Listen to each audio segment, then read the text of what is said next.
where we left off last session, Hugo had just googled the Rosa on an offhand comment from his friend, Jason, and discovered that the ship he had taken up with was probably the Rosa, and its crew probably the terrorist crew of the Rosa.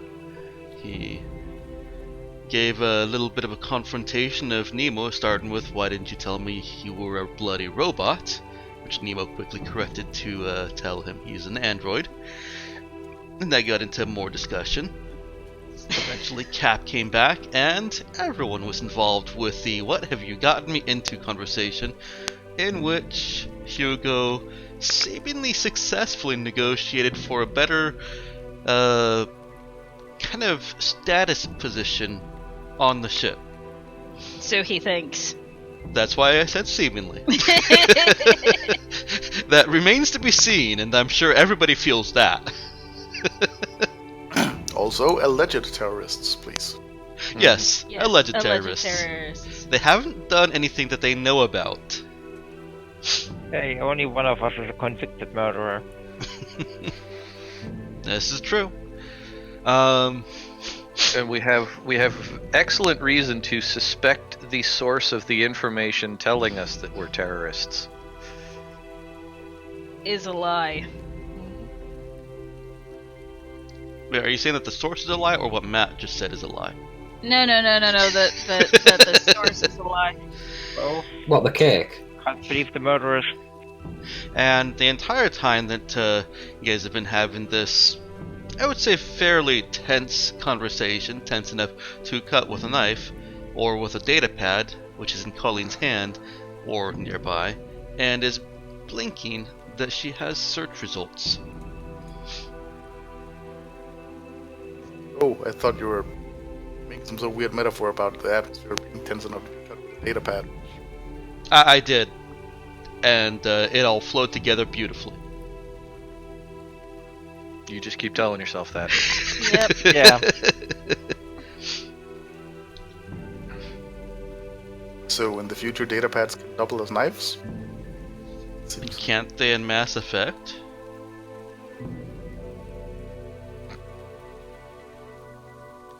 Hey, The have meta you tool. ever thrown a Game Boy at someone? The meta tool. Yeah. It turned into a blade in one of the games. I think it was 2. I know it was 3. 3, Yeah. both. Yeah. It was 2 also because of the stalker kind of 2 and class. 3. Yeah. So yeah, if she gets a sufficiently advanced data pad, then yes, it will be able to cut the tension in the air like a butter knife. With great difficulty. Eh. But then, when we have such sufficient advanced technology, will we really need butter knives? So, game. Because you'll always need butter knives.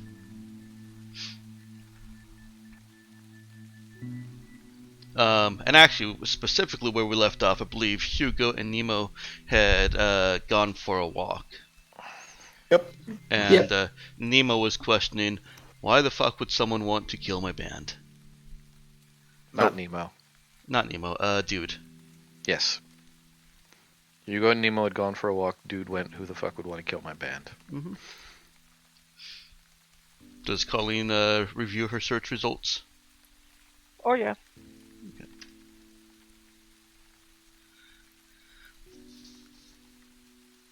Maybe an agent?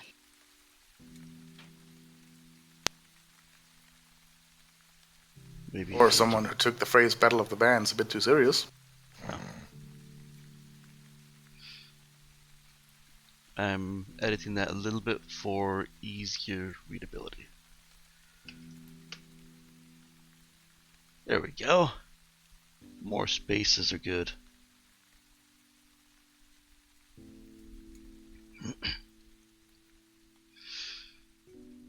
Really? You had to use 2 types of bullet points? No, those were offset. As in, those were the larger circles. The hollow circles were indents from the solid circles, and that's just how Discord displays them. As if I needed more reasons to hate Discord. That's atrocious. I have no idea why anybody would have any reasons to hate Discord. Discord is amazing.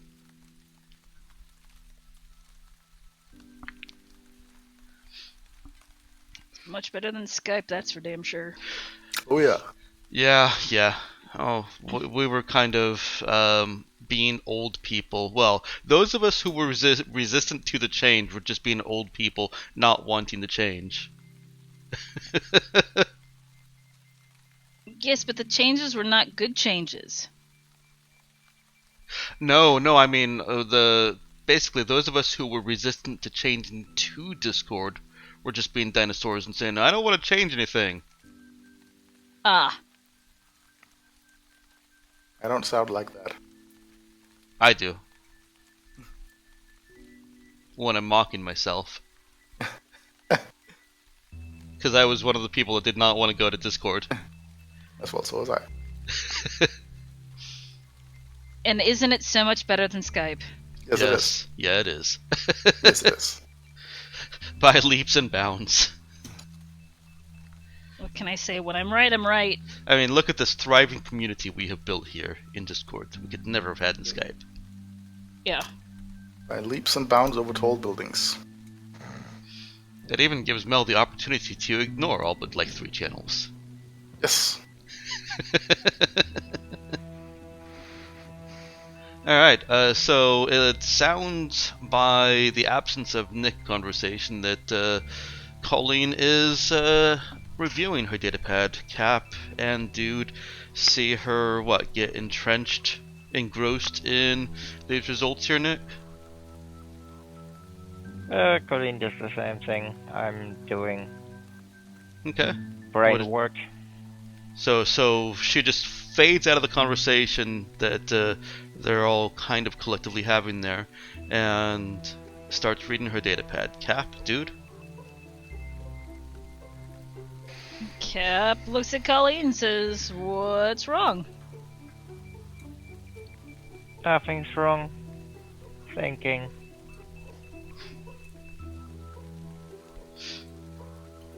Alrighty. Well, fair enough, kid. You gotta understand that sometimes when you drift off like that, it's a good thing, and sometimes it's not. I'm just making sure. Concern for your well-being.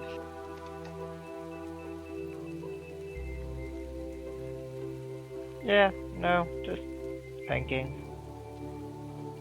Well, also, honestly, Cap, concerned for the well-being of the ship, because sometimes when she drifts off like that, she's got an idea that can be dangerous. Well. Cap just kind of, gives that, yeah, I know, kind of shrug.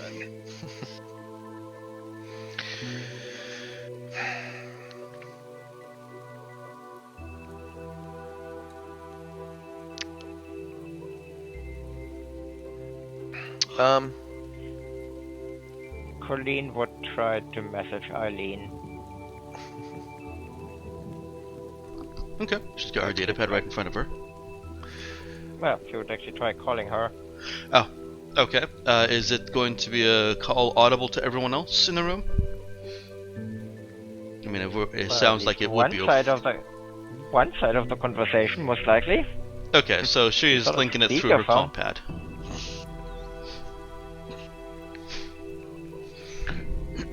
Okay. Eileen answers.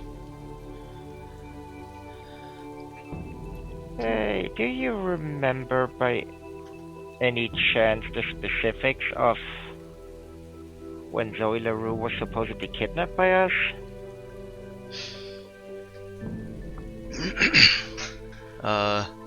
She thinks for a moment, shakes her head, says that, well, you don't see her shake her head. Yeah, you hear a rustle of the ear thing.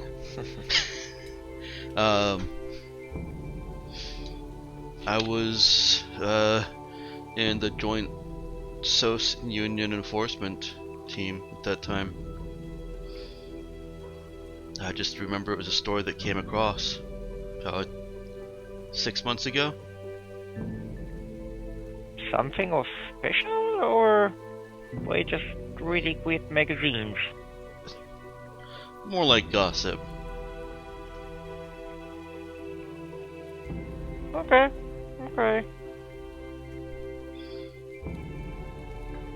Thank you. Hey, do you want me to bring you back some mocha? Sure. Anything else?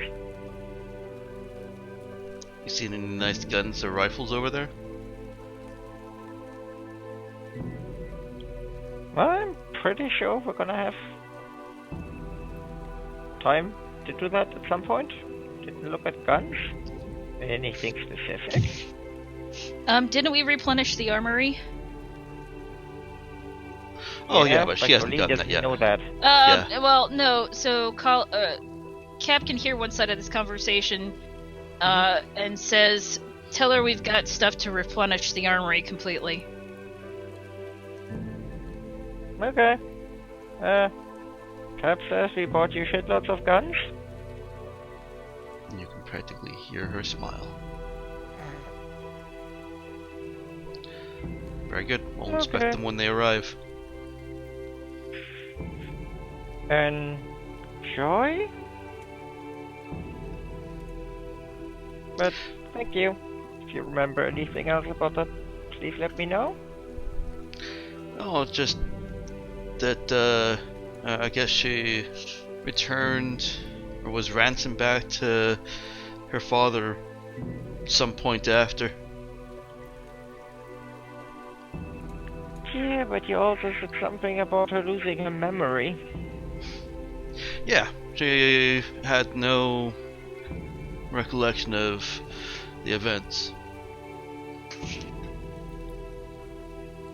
Okay. Just asking, cause there's literally nothing about that in the local files.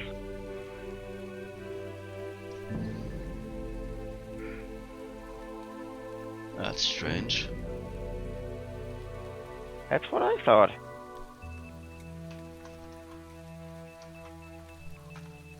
I'll let you know if I think of anything else. Okay. Thank you. Alien out.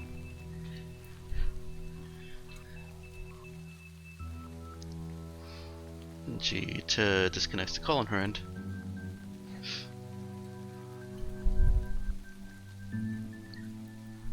This planet is weird.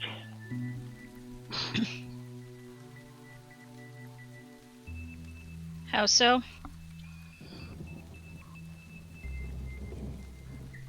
Well, you'd think this is the one place where a little bit of kidnapping would actually be really mentioned.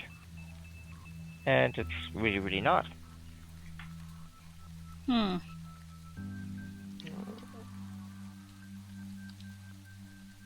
I mean,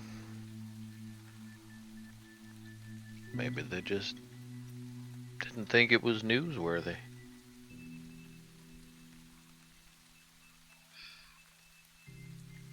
Well, That there's your that princess get kidnapped Well, shit, by man. known terrorists? I don't know. Maybe they Didn't they want to didn't like publish her. it. I mean, I've gotten the impression so far, at least, since we've been wandering around, different planets and different cultures have vastly different ideas of what's important and interesting. I mean, some of those folks on SOS were really into those, floating fire alien things. I mean, I thought they were cool, but I don't know that I would have dedicated my entire life to watching them. Oh. Alien abduction is on the list of speculation.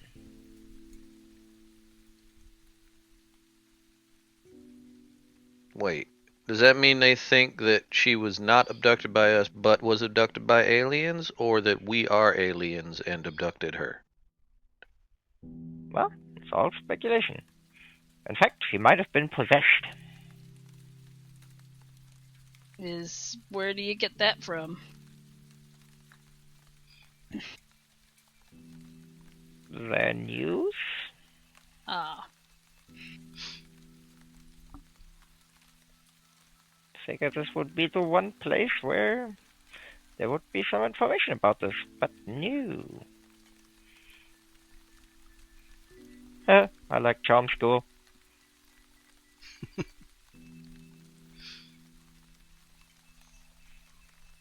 Yeah, that's on the list.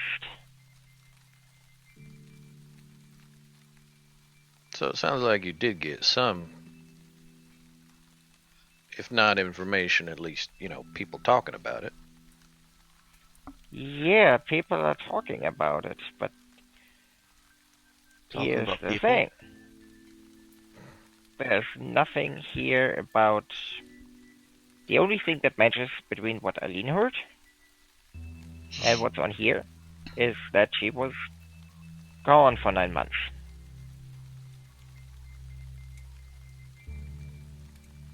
Everything else is pretty much speculation. Well, and some stuff that's scrubbed, interestingly enough, as that weird planet. On the bright side, looks like it did her a whole lot of good. how's that? Well, supposedly she was a bitch, and now she's bitch-free. Interesting. Well, having your memories scrubbed might do that to you.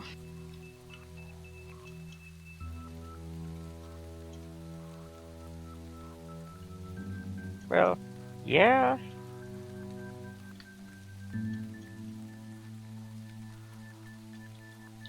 I mean, look at us.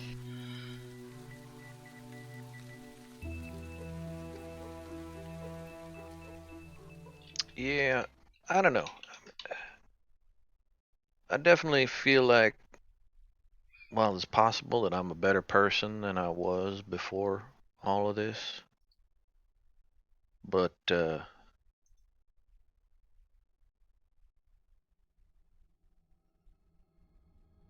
mean, as we've established, the official narrative about us is almost certainly bullshit. So, maybe I was a good person before, and all of that murder and death and shit is, well, Somebody else. yeah. Well, we definitely had her. Did we? Yeah?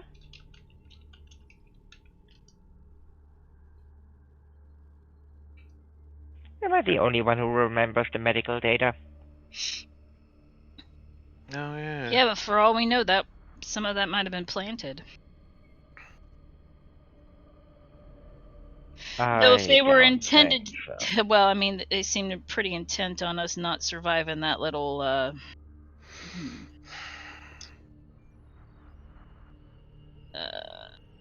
sojourn into space. Yeah, that whole thing still doesn't make any sense.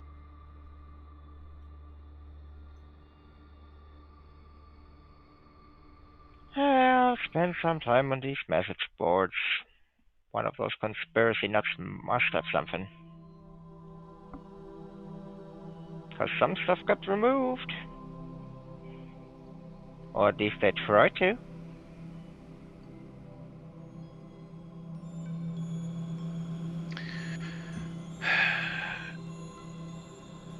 It still feels like the most...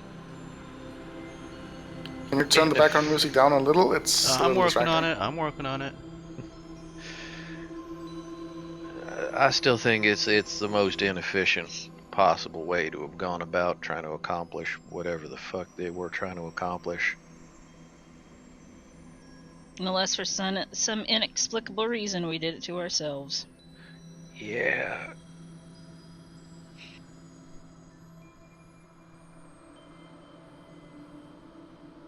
with full intention of waking ourselves up. Yeah, but it feels like one of those, you know, those things, those machines you set up that have like 50,000 moving parts that all, you know, activate and sequence and all that kind of shit. And at the far end of it, it cracks an egg open or something. And how the whole damn thing has to work completely perfectly every fucking time. Otherwise, you don't get a cracked egg at the end. You get cracked heads. Yeah, like there were so many moving parts to the thing we woke up into, and the sequence and the circumstances. I mean, correct me if I'm wrong. If we had woken up a couple of hours later, we wouldn't have woken up. We'd just been in the fucking sun. Like there wasn't a lot of margin for error in what we were involved in. So, Why would we do that to ourselves? well, yeah, and why would somebody else do it to us? If they wanted us dead, they just would have shot us. They had us. They certainly had us dead to rights, and it's not like our medical caskets or whatever were bulletproof. They could have just opened the door and gone bang bang.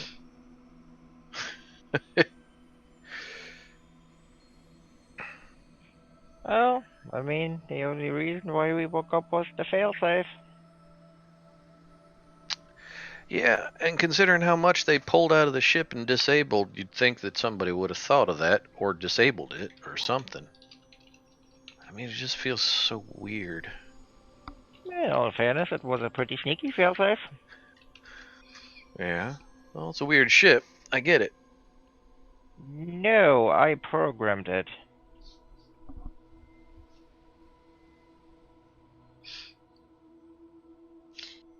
Hence the reason why it being a pretty sneaky but useful failsafe. Yeah. Yeah. I just feel like there's, well, More than what we know, and that's, Yeah. I think, how we're going to feel for a while. I was about to state the blindingly obvious that we are missing information about our circumstances, but you know, that's Well, that's why we're here. well, that's why we're anywhere. That has been the background story of our lives, right? For as long as we've been, you know, awake and trying to make sense of this shit. Cap kind of just pats dude's shoulder a little bit. I mean, there might be a way to use my newfound powers to talk to Zoe. Yeah, but wouldn't she recognize you? No, 'cause she lost her memory. Well, that's the story she's sticking with.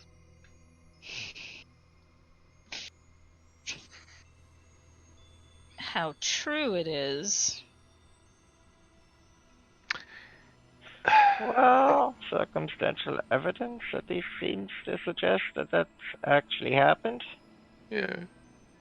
Question though, how's the Like a timeline? 180% personality change. How the hell does the timeline work out on this? When did she disappear?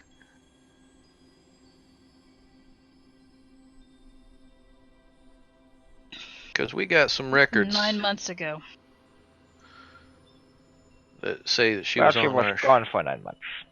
Right.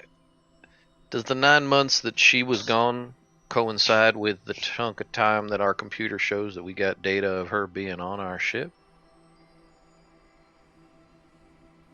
Well, we only have the medical data. Right. Does that not have dates on it?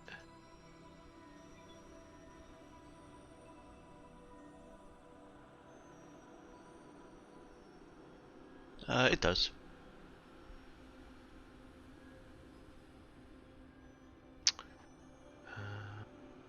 Does Colleen go and recheck those dates?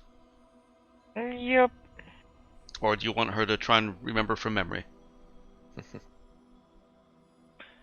Well, Is she that a probably handout? would remember from memory. I certainly don't, because when the one weakness I have, dates. I don't know. He's really bad at dates. Also, that was a really long time ago for the characters. That was actually about 5 months ago that you guys even got that information. Do I have a handout for that, or does only Colleen? It never made it onto a handout. Okay. It is in the recaps, but doesn't have a date in the recaps. Gotcha. Because remember, I wasn't doing dates at the time. I didn't even have the date that you guys were born. Right. All of that is being fixed slowly and painfully. But yes, I can recall things from years ago quite in detail, but not exact dates. That's my weakness. I remember what happened, with whom it happened, but not exactly when. Yeah, I still feel like it seems to me like Colleen would need to refresh her memory on that, because she's done a lot of things, very technical and very numbery things since then. Either It's way, not like dude doesn't have access either, so if she wasn't looking at it, he would, but no, the dude could have access to that too. Yeah, it's just the medical logs, or the Raza. Well, actually, none of you have access to it from where you're at right now. You would have to ask somebody on the ship to go get that for you. right. Okay, so that is another. The only one who would have access to that is Tom. Probably. So that is another question. So we don't have a functioning surface to ship link that can get into our data systems. No. You don't really have any kind of outside ship access. Aside from, hey, I'm at the door, open up, ship. But we can open a comm link to the ship to somebody on the ship. Question. Yeah. Has the comm server been delivered yet? Where are you trying to deliver it to? To your cargo lighter or to? Nope. That was going to the house. Everything else, the crate with Okay. thingies, went to the cargo lighter. Not yet. Well, I can deal with that once the package arrives. Dear God. That was the DM saying that. So what are you using the comm server for? Exactly what it says, so I don't have to rely on the comm nets on this damn planet.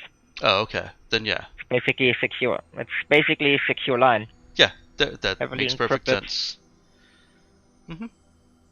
That's why she wanted one. Because we always had that problem. We can't say this over this line. Mm-hmm. Yep. Okay.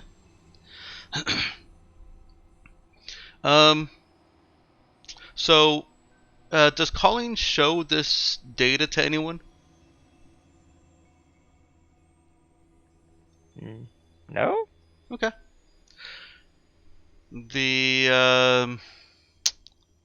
Well, you guys are gonna have to call up to Tom to get the exact date, and while you are deciding whether to do that or not, I'm gonna flip over to Nemo and Hugo. What is going on Hugo's? Was it a jog or a walk? It was first a jog, then I just realised, nah, fuck it, I'll just walk. Okay. Yeah, same, just thinking right now. Just lots of think. Okay. Hugo and Nemo get a beautiful, beautiful view of the sun rising and the scintillating oil effect through the extra atmospheric clouds, gas clouds, or the solar gas clouds.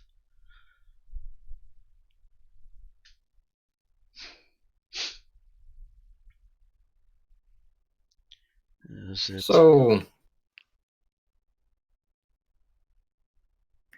now, like, we've made this deal. why are we actually here then?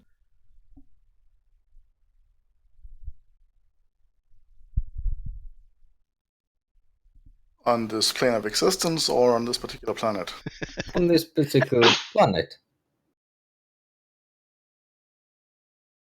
Uh, I mean, uh, seems like might be missing something. that appears to be a condition most of us are suffering under regarding the fragmented or missing memory.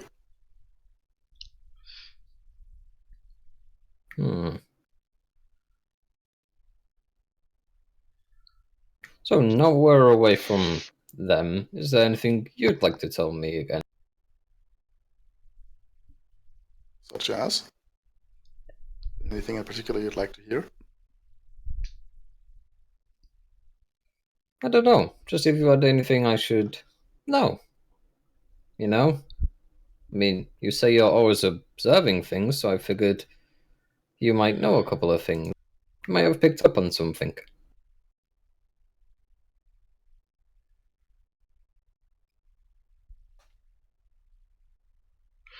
I have, but sharing those insights could be construed as being unethical. Oh, so I presume then you don't tell Cap about your observations of me, because that would be unethical. Only if she asks. So it's not a ethical issue you're having then. It's more of a when you decide issue. Well, if the captain was to ask, then that would present a conflict between the ethical considerations and the chain of command considerations. Chain of command is the chain I beat you with. Until you do as I say. Sorry. It is the best line from Firefly.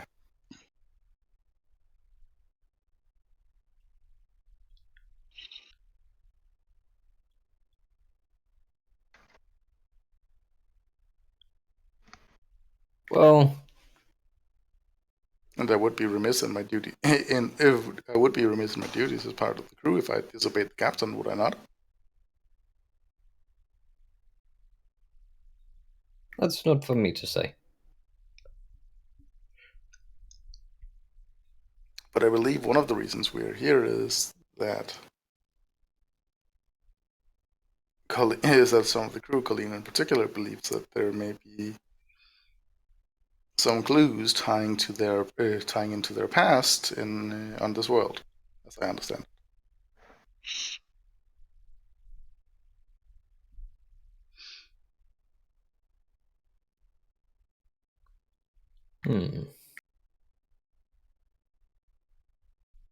Well, I'm Yeah. gonna go get myself some spare parts. Do you wanna come, or you're gonna go back to the rest of your folk? I'll continue to accompany you if you don't mind. Sure. So what spare parts do you find yourself in need of? Don't know. Gonna ask Stu to teach me a couple of things. I thought it'd be best that I'd have someone to actually use. Ah, you mean for repairs? Yeah, that stuff.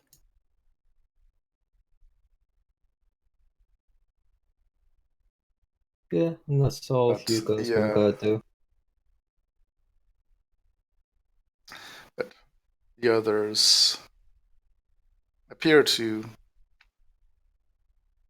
have greater difficulty coming to terms with their memory loss than I have.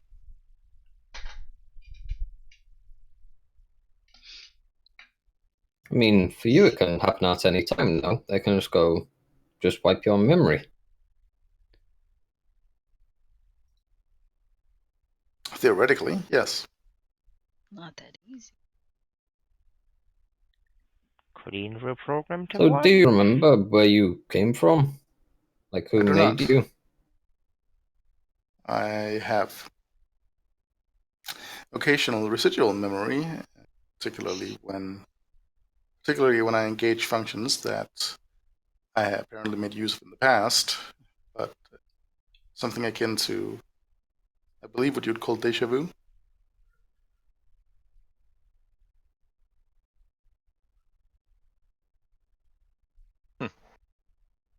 It's a rather interesting experience.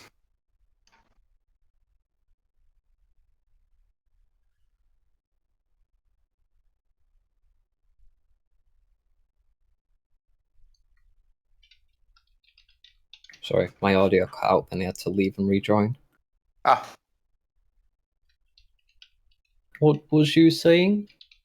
that while I'm unable to access any memory, and actually access any memories past my point of my reawakening, prior to the point of my reawakening, I do occasionally experience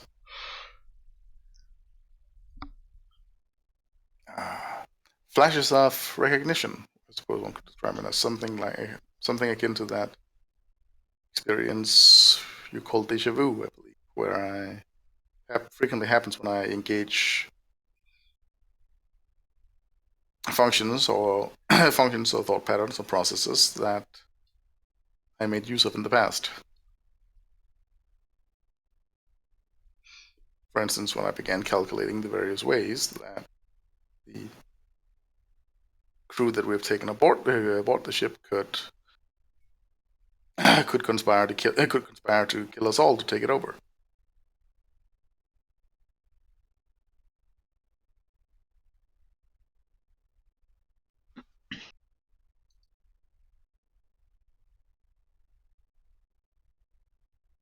Yeah. But yeah, Hugo's just gonna go buy a couple of spare parts. Just chill for the rest of the afternoon. Okay. Well, spare parts are easy enough to come by in smaller amounts. They can also be bought in bulk, but anyone that, if he even asks, any kind of bulk purchase would be better off at Grand Market, because bulk around here would be like a ton, half a ton, whereas typically for the needs that the ship has, you're buying 50 tons, 20 tons. Our ship has big needs. Your ship has big needs. All ships have fairly big spare parts needs. But if he's just buying a few bits and baubles here and there, then spare parts are a simple 1 credit to 1 spare part. Well, 1 credit to 1 credit's worth of spare parts conversion. Which makes sense. Yeah, I'll just send a message to dude saying, "Hey, going to the market. You need any spare parts and stuff? Mainly so I can try and run off you." um, dude kind of looks down at his phone. Huh.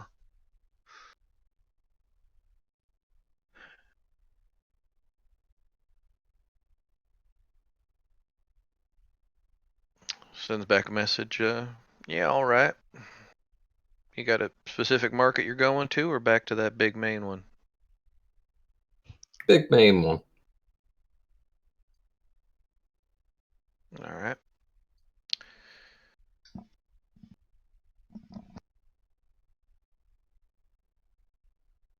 Has it really been that long since we went there already? What, Grand Market? Yeah. It was just yesterday, wasn't it? Okay. All right. I gotta take something like for allergies because my nose won't stop running. I'll be right back. You better go catch it. Okay, Dad. Mm-hmm. I need to anchor it to my face. It's a tragic consequence of a dad's got your nose joke gone terribly wrong. He never gave it back, and it's been running around forever. Sorry. No, you're not. No. Yeah, don't know that I ever am. Yeah, Doodle sort of look up at Cap and Colleen. Yeah. All right. Well, I'm gonna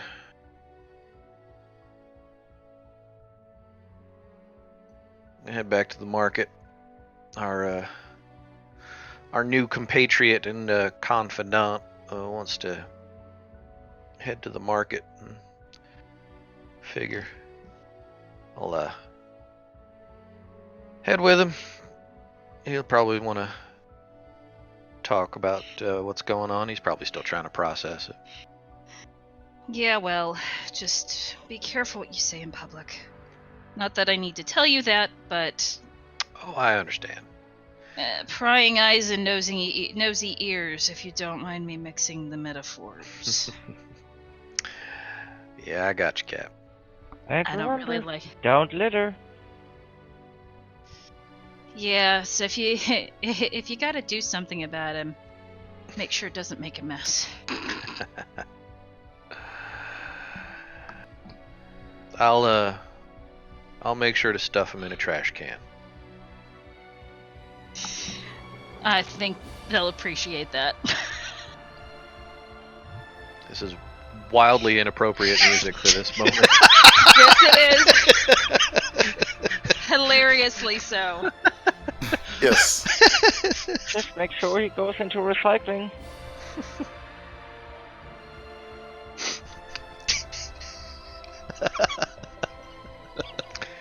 This isn't exactly Mona. Yeah.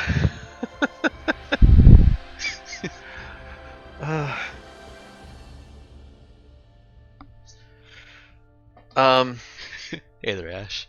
But yeah, dude says, where do you want to meet? Are you coming back to the house, or are you gonna want to meet there? AFK just a few. I think Ben just dropped out again. Some fall off of Roll20. Oh, I'm loading up again because I can't hear any of the music. Oh, Yeah, the internet's been a bit funky today, it seems. I do keep the music very light. I don't want it to be a distraction, just background. By the way, if we fall off, also we have a lot of wind here today. Okay. We've actually got a wind advisory. ooh, That's fun fine. times. So, yeah. Cold front moving in. So, if we both drop off, So we will know what to blame. yep. Hopefully we would be back soon. So yeah, dude sent to Hugo that yeah, you gonna meet back at the house or meet there at the market? Meet there at market. All right. All right. Dude nods at Cap and Colleen and heads out. Okay, I'm gonna leave the scene with Cap and Colleen for a minute, while Dude travels out to meet Hugo and Nemo at the market, at the Grand Market. Okay. Is Dude taking the group pass, or are you guys going to try and basically get yourselves in on your own merits? Cap was actually gonna make sure he had the group pass with him. Okay. I did think about saying that, and I just didn't have the. Is it an actual like physical thing one person holds on to? There's like a ticket that, you know how you can buy online tickets these days, but you can also print it out and then take it. That's what this is. Okay, but they don't have a system where basically, you know, you're sort of registered as part of somebody's group pass. Well, you would have to take something electronically from the house. You would have to have something on your data pads or something, and you guys haven't really done much of that. Okay. So this is a physical pass that represents the what you could have on your data pad that lets you in. You just don't need to since you have the physical pass. Right. And we haven't been tying our pads into the network because we're not sure that we want to trust it yet. Mm-hmm. Pretty much. Fine, then I will keep the scene with Cap and Colleen as dude takes the pass with him.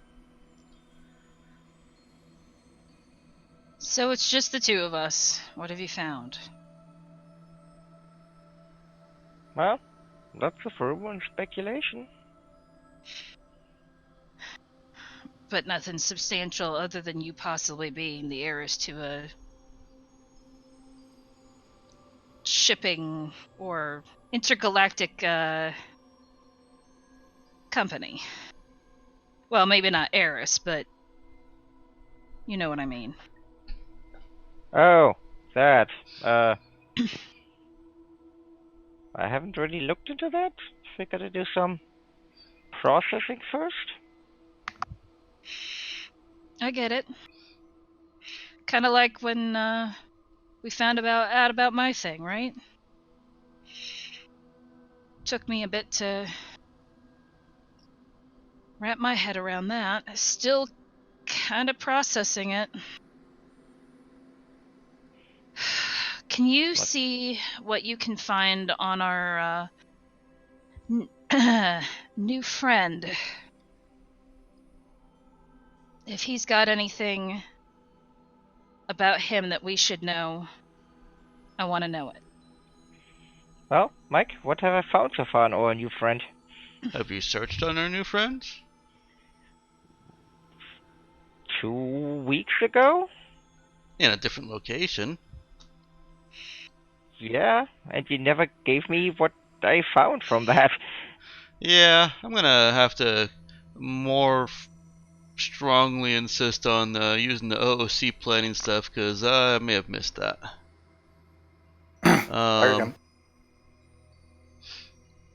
Now, are you talking about just the tracking software? Because I don't... No, the part where I cracked every single thing on his compad. Not to mention the 24/7 surveillance I had him under. She hasn't found anything from any of that. He likes to play space birds while he's sat on toilet. Yes, she has found that. He has not been messaging anyone since he's been off planet. He's been recently just chatting the shit with Jason, saying thanks for the drinks and what. Hope to see you again soon. Also, thanks for the consideration you had when you first brought us in. Hope you didn't find my friend a little too weird. And if he wants anything for if I go away again, if he wants anything, bring him back. Those are the recent chat logs, most probably for Hugo. Apart from all the messages I sent to everyone else, like you guys. There you go.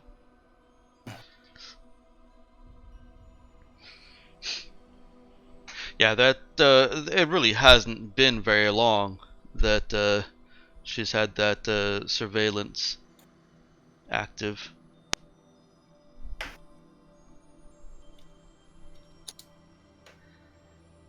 Well, I guess she can put out a search to kind of corroborate his story. Okay.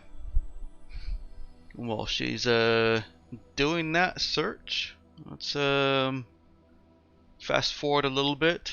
Dude makes it to Grand Market. Oh, sorry. Before I do that, is Cap doing anything while Colleen digs into her datapad? She's gonna have some more coffee. Okay. Basically, she just wants to kind of hang around Colleen for the day. At least as long as Colleen's willing to let her be there. Alright.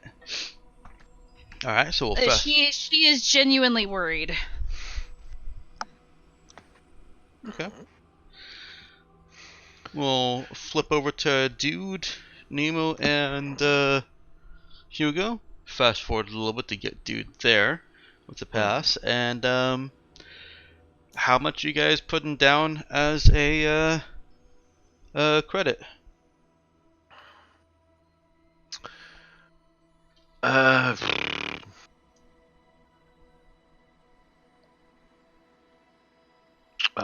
Does the have access to our ship funds, or can we only put in what we physically have sitting on us? Well, your ship funds would be tied up in cred sticks on someone. Mm-hmm.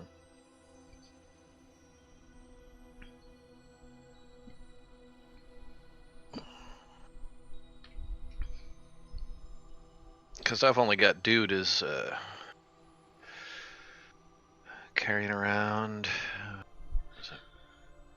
Well, I'm not gonna worry about that too much. Whatever Cap, whatever of the ship funds that Cap says is accessible, you guys can, well, at least Dude and Nemo can utilize that. Mm-hmm.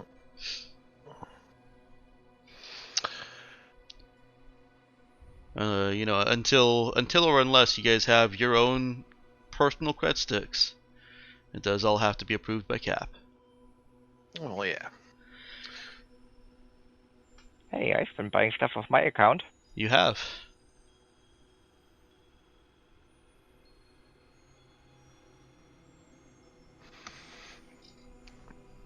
Guess I should have charged it to the firm instead. And I've spent 9k on accommodation. Yeah. Probably sure to get a what is it, a refund or Reimbursement. a reimbursement. He gets paid in company script. That's always a ripoff. I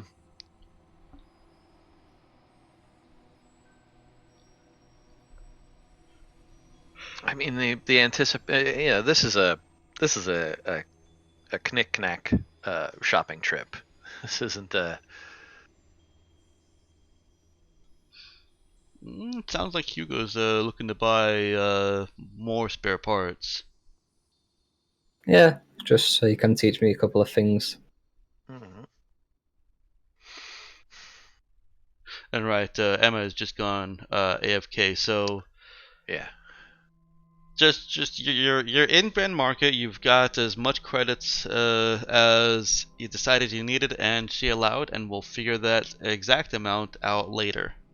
Okay. What are you guys looking for at Grand Market aside from spare parts? Anything? No. Okay. Yeah, I was gonna say, dude. No, Dude Nemo's got the got his thing. supplies. Yeah. Dude got his funky guitar that he's gets to experiment around with. He figures that's gonna be a nice time waster on the ship for a while now. Well, it's easy enough to I know find. what Go ahead, Ben. I was going to say. I know what Hugo wants to do for the next couple of days. Oh, what's that? Hugo wants to try and make connections with people, Okay. mainly in the undermarket. Okay. All right. Pretty much to try and search for pre-tech or knowledge of where we might find pre-tech. That's the only thing he's after. Okay. Well, in the meantime, at Grand Market, it is easy to switch yourself to a city that is much more industrial based and basically go to a wholesaler scrapyard.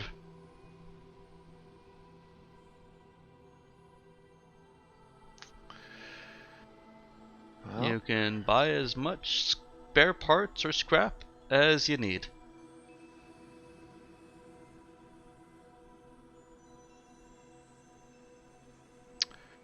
well, we're still sitting on 400k of scrap, almost 500k of scrap in the ship itself, Mm-hmm.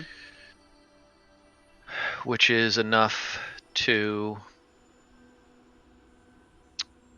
I mean, definitely, obviously, completely covers us for repairs for a long time, unless we get blown up, and then it doesn't matter.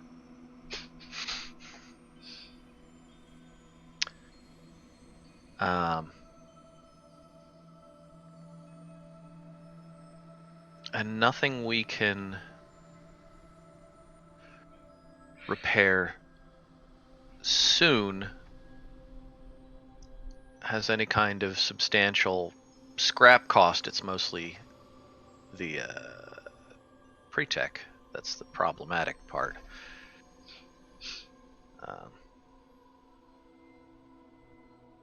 And by the time we get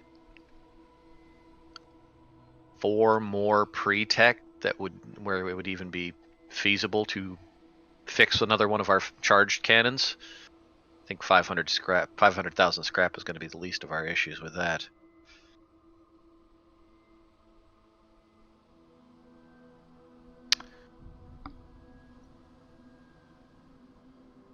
Is this all dude rambling as No, this is me rambling, just Okay. kind of looking at the ship status.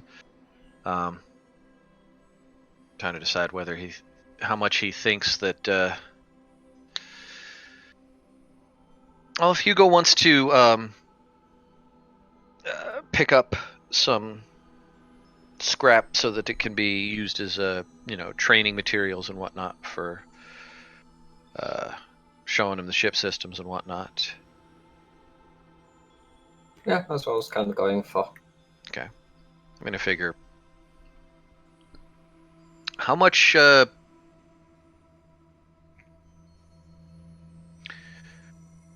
Would a few thousand credits worth of scrap, Mike, be a useful amount to be used as training materials type stuff? well, probably.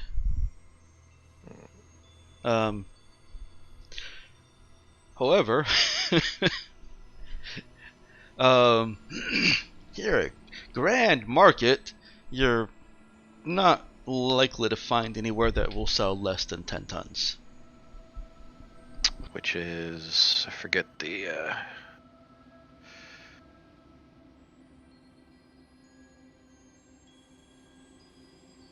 I never remember how many pounds are in a ton.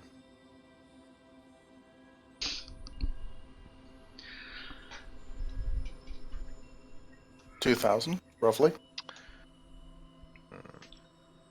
Gotcha. I mean, Not a perfect is there- conversion, but roughly. And more useful than that metric is it's there were 1,000 or 10,000 to a ton. 10,000 credits worth to a ton.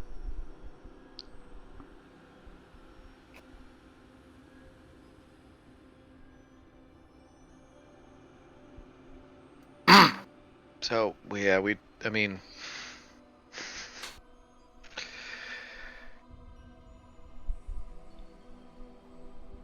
do we want to spend another 100,000 credits for another 100,000 scrap? Nah. Well,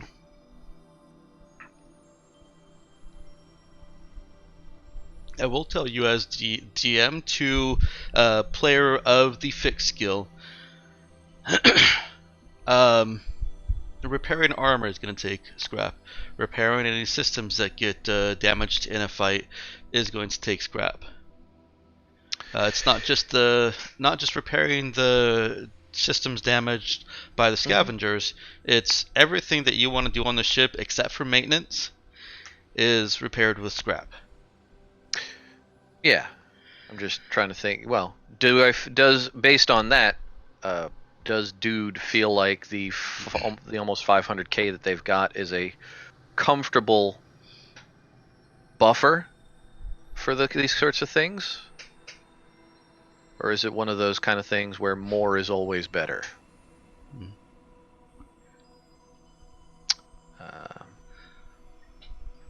can roll a fix if you want me to. If you want a number attached to his musings on that. No, this is by and large you guys deciding.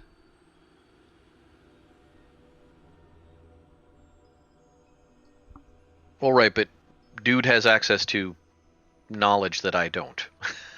Oh, right. So what knowledge are you looking for? Because I don't really feel like it needs to be rolled. Does he feel like the amount, the 500k scrap that we've got on the ship is a good enough amount to last us for a while if we get into trouble? Okay.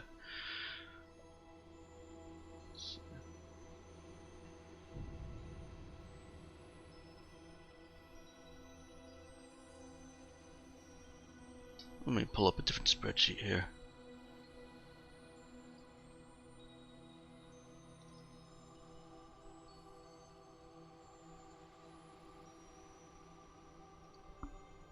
Well, if he buys the 100,000, that at least takes care of the scrap cost to upgrade the drive.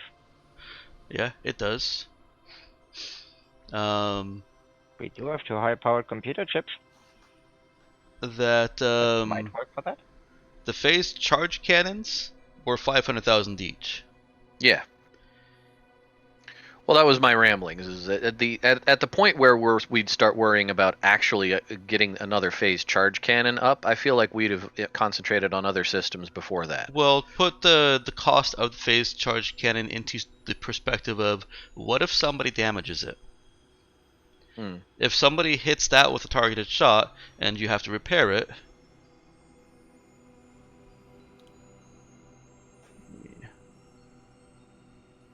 pull up that that list here. Mods and maintenance. No, that's all about mods. Modifying and tuning.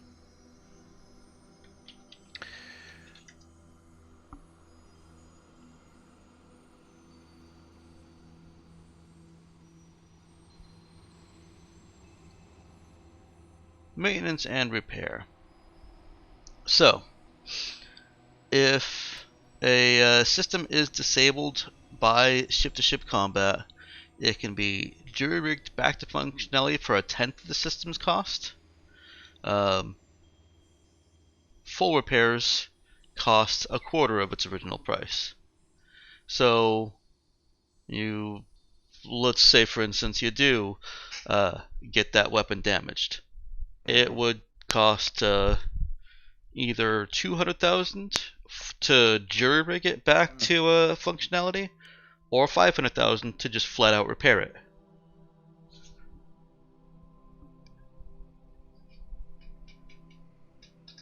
So, yeah, as GM and numbers, more is definitely better.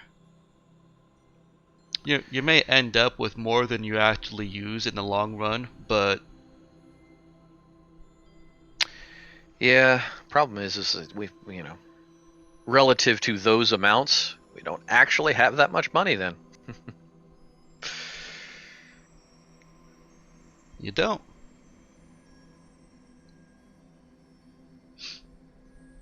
And why don't you take this in character? Because Hugo's also pretty smart and savvy with numbers and money. Nemo's pretty smart and savvy. So this all could be a perfectly fine in-character conversation about how much just do you need on the ship in general.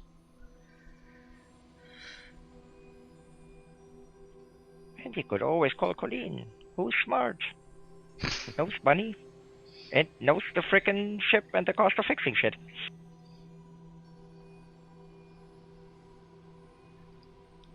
You can do that too if you want to be annoyed. That's kind of why I wanted to figure out what dude knew rather than well, make it up in character as I go along. What dude knows is that specifically that you've fixed that weapon. It's not going to require pre-tech if you get into a fight and somebody targets that weapon and takes it down, but it will take 500,000 in spare parts to fix it.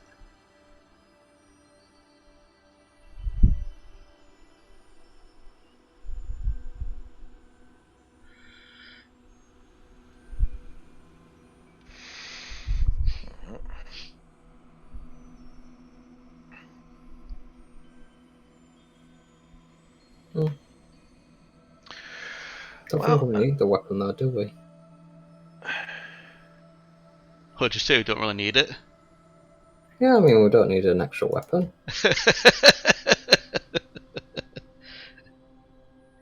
We haven't needed to use it, but I'd rather I like knowing we've got it rather than not. Yeah, no.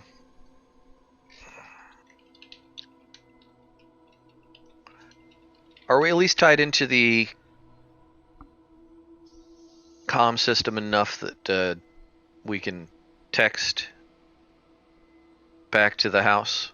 Yeah. The concern is that it's not secure. You're using somebody else's network. I mean, Yeah. we have a comm server now, don't we? Not It's yet. being delivered. Yeah. Or you could just ask Nemo to do it. Uh-huh. Seeing how he has his own secure network. Yeah, but that hasn't really been discussed in character. No, and for something like this is dude's not worried about it because this is perfectly normal. You know. He just sends a text to Cap saying that he thought about he hadn't thought of it while they were here last time, but with Hugo reminding him that this place certainly can sell scrap, he's looking to pick up another chunk of spare parts and whatnot, just so we've got a better buffer for if we get into trouble with the ship. But asks Cap if she has a hard limit on how much of our ready cash she's willing to put towards that, because he doesn't want to have to make that decision. Sorry, I'm back. What was that about, Cap? Dude sent a text to Cap asking that how much of our ready cash is she willing to allocate towards buying scrap in prep for, eventually possibly needing to fix the ship if we get damaged, but definitely also to get ship back up and running.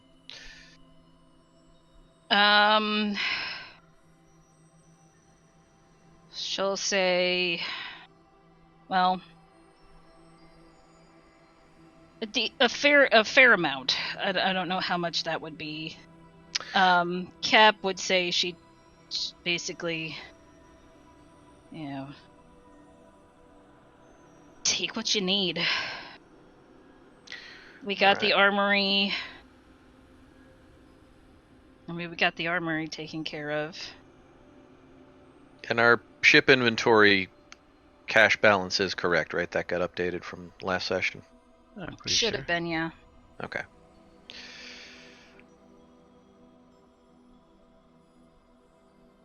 She asked him, how much do you think you need?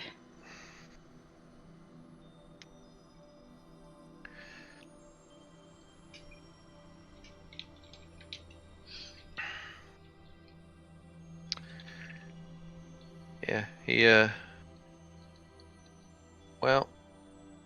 sends back that I mean, more is always better, but he doesn't want to spend more than like a third of our ready cash just because we never know. She says that's fine.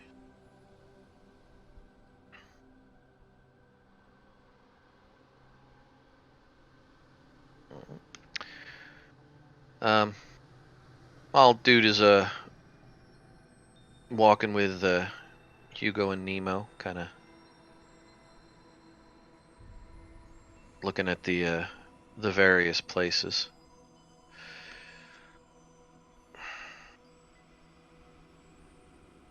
So, how you been hanging in there, Hugo? You been hanging out with Nemo for a better part of a day? Has he weirded you out completely yet? As far as I'm aware,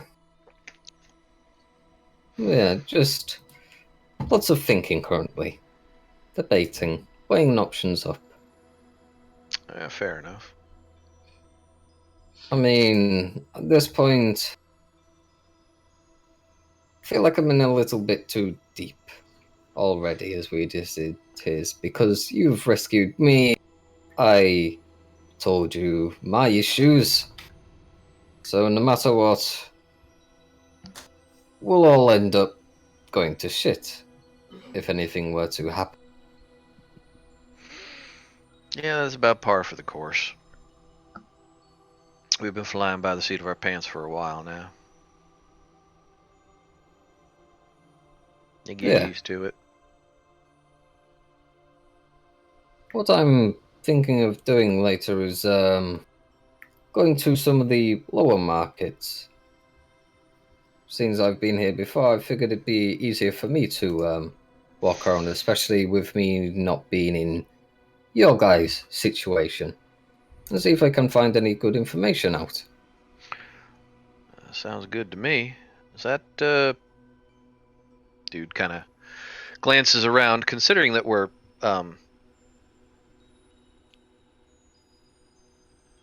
in their market wearing their equipment and whatnot, thinking we're probably monitored.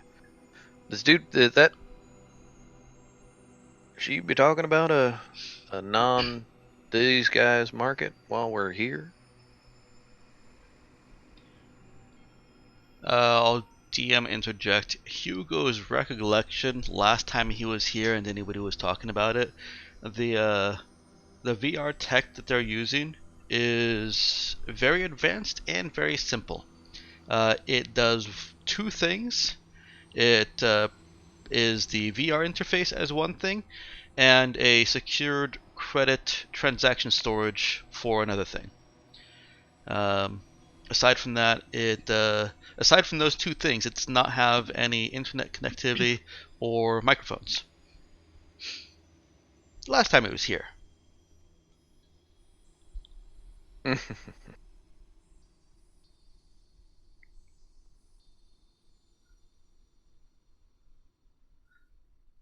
I guess we just stood next to each other then, just talking.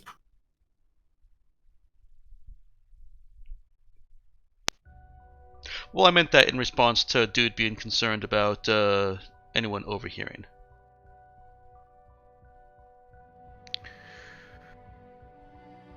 Well. I mean, as long as you think you can get something, well, useful out of it, that'll be nice. Yeah. It's worth a shot. Yeah, well. I found that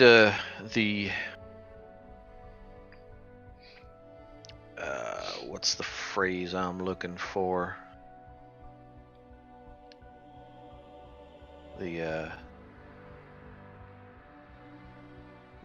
The underground tends to have better opportunities for getting products you might not be able to find from the regular. Good to know. Yeah. Hoping to maybe find some useful salvage for our needs. That could be a big help. Well, I'll tell you what, while we're here at the regular area, let's say we pick up a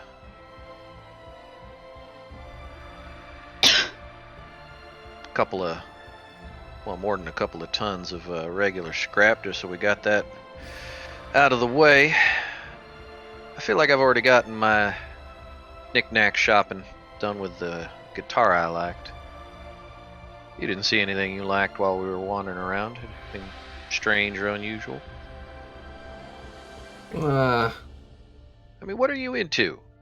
That's a good. That I feel like I don't know you, and since we're, I mean, at this point, we are kind of stuck with you. And let me interject again real quick because I goofed. The VR stuff does have to have a microphone so that you can actually talk with other vendors in other places on the planet. That makes sense. Yeah, so I was dumb. It's something that you can turn off with a physical switch. Just in case you're concerned about that. Okay. Whether or not the microphone obeys the switch. Right. It depends if Google is behind it or not. Oh, that microphone. Oh yeah, you don't worry about that. Microphone we didn't even put in the specs because we forgot. Yes, totally slipped my mind. Yeah, right. Yeah. Hugo was just asked, "What are you into?" Yeah, like, I got my music. Colleen's got her noodling around in the med bay and the computers, obviously, and sticking weird shit in her hair. Nemo's got me, his. Yeah, Nemo's got his languages and, well, being strange. No offense, man. None taken. But yeah, what do you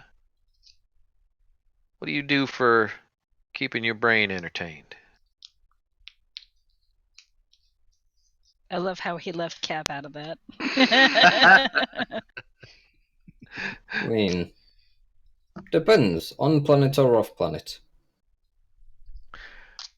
Well, I mean, what's your default state of existence? Do you spend most of your time on planets or you spend most of your time off planets?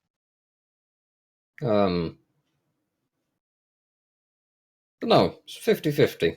I mean, I get around quicker, so about 50-50. The Yeah, well, majority of the time, it's when I'm on planet, I'm looking for races. Seeing if I can get involved, watch them, that sort of stuff.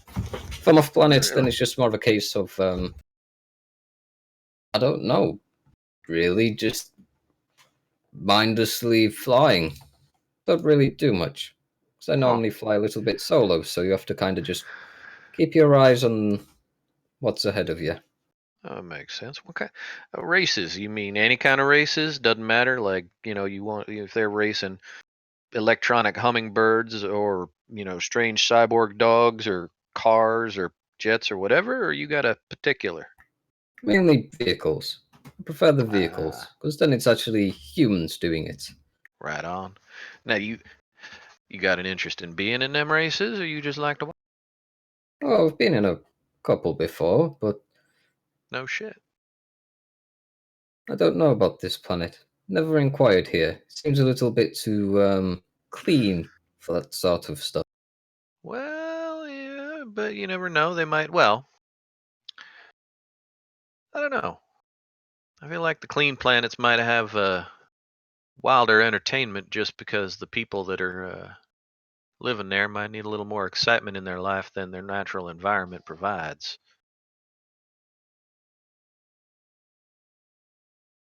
I'm reasonably certain I heard about some planet that you'd normally think would be a bastion of beauty and law and all this kind of stuff, clean streets and pretty people, that had a functioning uh, gladiatorial blood sport arena going.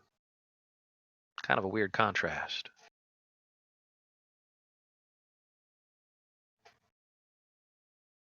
Well, I have to go find out what kind of events might happen here. When Yeah. I go talk to the people about our other stuff, see if they know anything. Now, here's the real question. And dude kind of leans into him. Do you win? Because I need to know if I'm going to bet on you or not. Coin flip. For So you're good. ships, I'm good for flying and stuff. For cars and vehicles, still trying to get used to them. Not quite my area of expertise. Right on, right on. So if they got some kind of space race, you think you'd be in? I mean, I'm all for it. Don't know if I'd win or not, but definitely for it. Well, I just want to know how confident you feel about yourself, because that's actually what I tend to base most of my betting on more than anything else. If a guy thinks he's going to win, he's going to win. If a guy thinks he's going to lose, he's going to lose, whether or not his skills are up to the task or not, barring, obviously somebody else fucking up completely. Or cheating.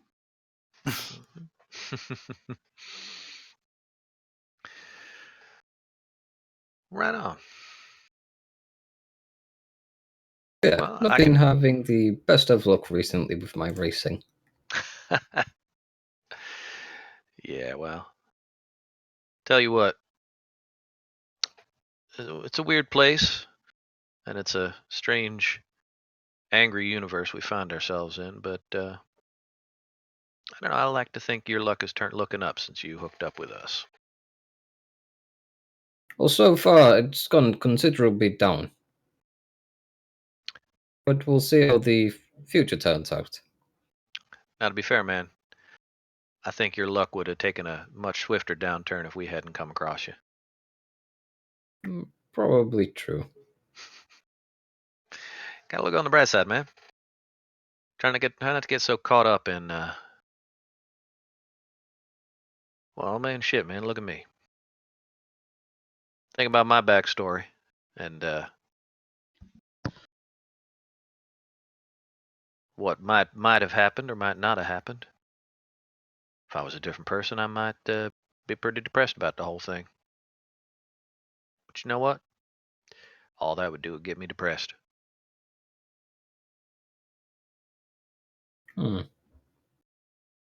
Well, I'm done for shopping for now. I'll see you guys later tonight, maybe. Nemo, I'll have to be alone for this one. No offense to you. No offense taken. All right. Well, while they for the actual shopping portion of that, I'd say that dude would have looked into obtaining, say, another 400K worth of scrap. Would that be feasible? Would we need the cargo lighter? No, they wouldn't cart it up to our ship for us. We'd need our cargo lighter. You'd need your cargo lighter. Okay. Getting it up to your ship would be an additional fee. With scrap, you're not paying the 30% premium because it is scrap. But you still need your own transportation. Okay, so it's buying wholesale as long as we got our own truck. Yeah. Cool. They will deliver it to your cargo lighter, but that's just that's a relatively cheap courier job. Cool. Transportation job on planet. All right. And just eat that into the cost. So dude would send a note to Cap saying that that's how much scrap he was looking to pick up, and that would put us down to, I think, just about 800,000 or so of normal credits.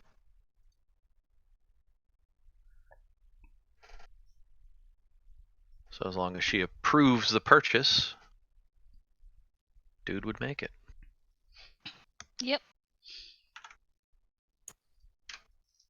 And we'll assume that he went in with about 500 credits on the market chip. Or 500,000 credits. Yeah. All right. And I will update the inventory on that. Okay. Don't actually have it yet. Well, update the money spent. And because I'm assuming they take the money first.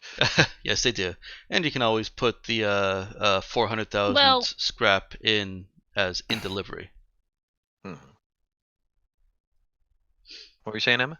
I was gonna say, if they don't deliver it, we shouldn't get charged. Yeah, what's the refund policy? It depends on the reason for the lack of delivery. And, well, we've given them where to deliver to. You know, like E12 or whatever our Uh-huh. Yeah. bear. Well, let's say, for instance, if that cargo lighter isn't there when they try to deliver it, not really their fault. No, but they can deliver it to the pad, though. That would be messy. That feels like poor delivery etiquette. If we couldn't drop your shit off in the instant we needed to. Fuck you, we keep it and keep your money.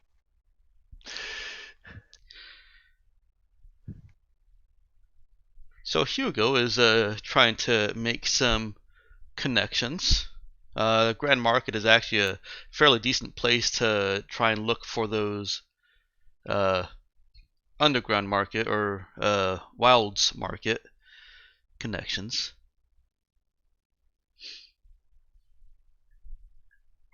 Perhaps ironically.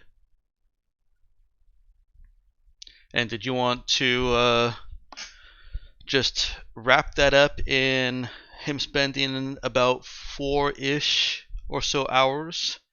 He'd have about 4 to 5 hours left on his pass here. Of him just wrap that up with a roll?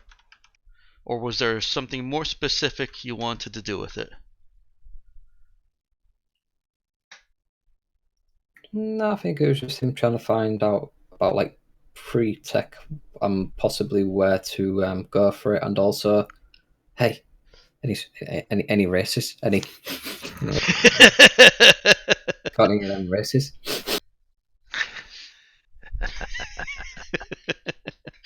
I need my fix, man. So he's fiending.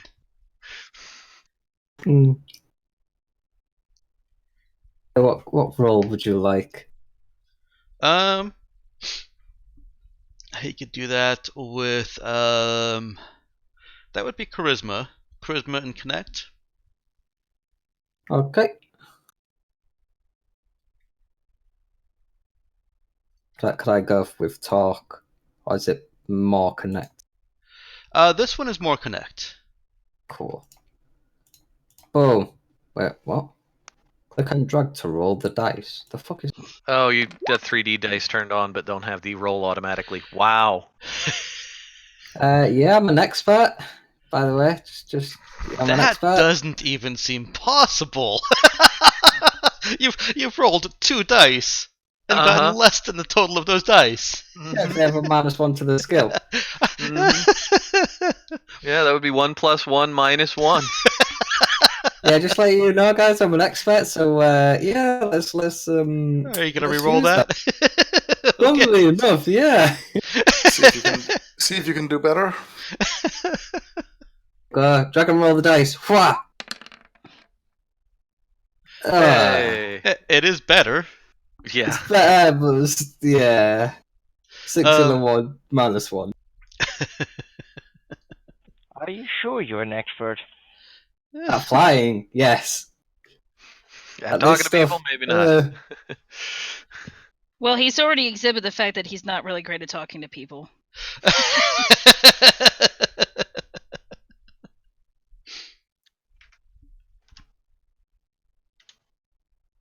Is there an opposing roll for Charisma Connect, by the way? An opposing roll?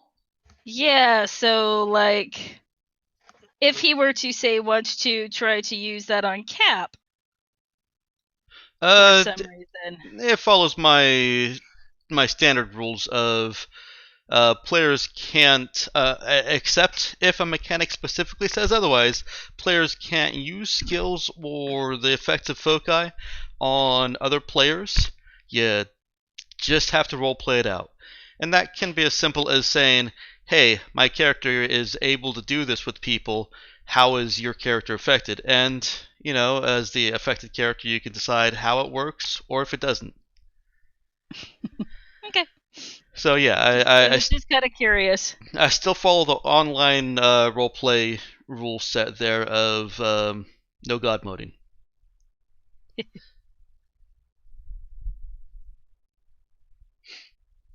I'm good with that. Or rather, not the online, but because this is online, but the undm'd rule MMO. set. Yeah, where there is no DM to say no, that doesn't happen, or yes, it happens. And of course, I may put pressure on or decide otherwise in some cases. However, despite that doing an expert reroll, it doesn't quite get Hugo deep enough in. He's not able to engender enough trust in the merchants that he's talking to, or that he's trying to hint around, that he is able to really get the location of. I was just looking this up. Systems. There we go.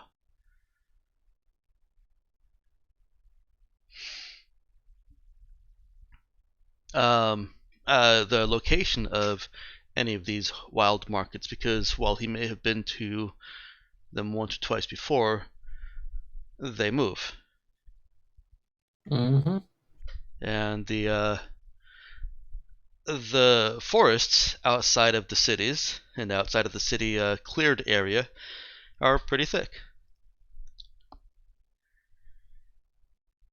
So he's not able to make any progress on that today. No problemo. Just like Colleen isn't really able to find anything on Hugo, except for a few basically Uber delivery ratings, saying that the delivery was on time, fast, would recommend.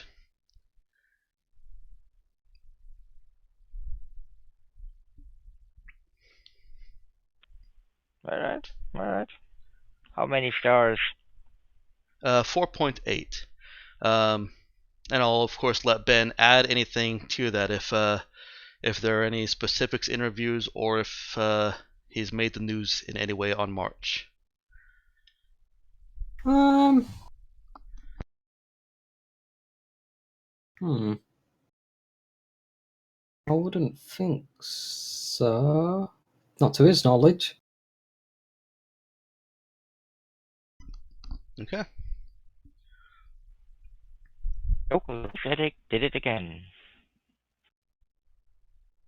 I don't think Hugo would have ever been on the news for anything in particular.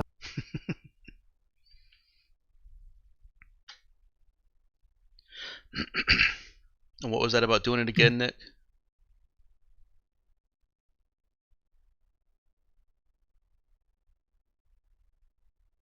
Silence. It's deafening. Okay, at least there's one other person here. Yep. You're here. Okay. So, Captain Colleen, does Colleen have any other projects that she's going to work on that day?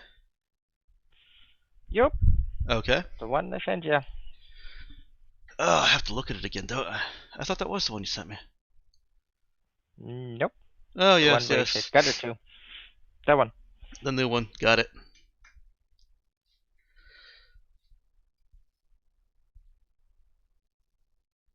But she lets Cap know that we hired ourselves an Uber driver. Yeah, well. It's an Uber deliveries style stuff. It wasn't actually Uber, but you know, as far as the deliveries Space marketplace. UPS. Space UPS. Yeah. Yeah, well, The there are worse 4.8 does not engender confidence. Out of 5.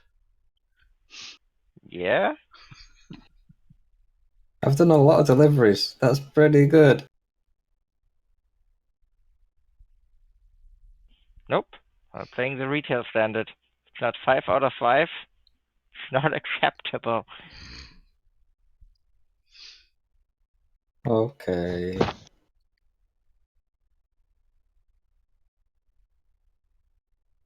Also, he clearly has evidence poor judgment.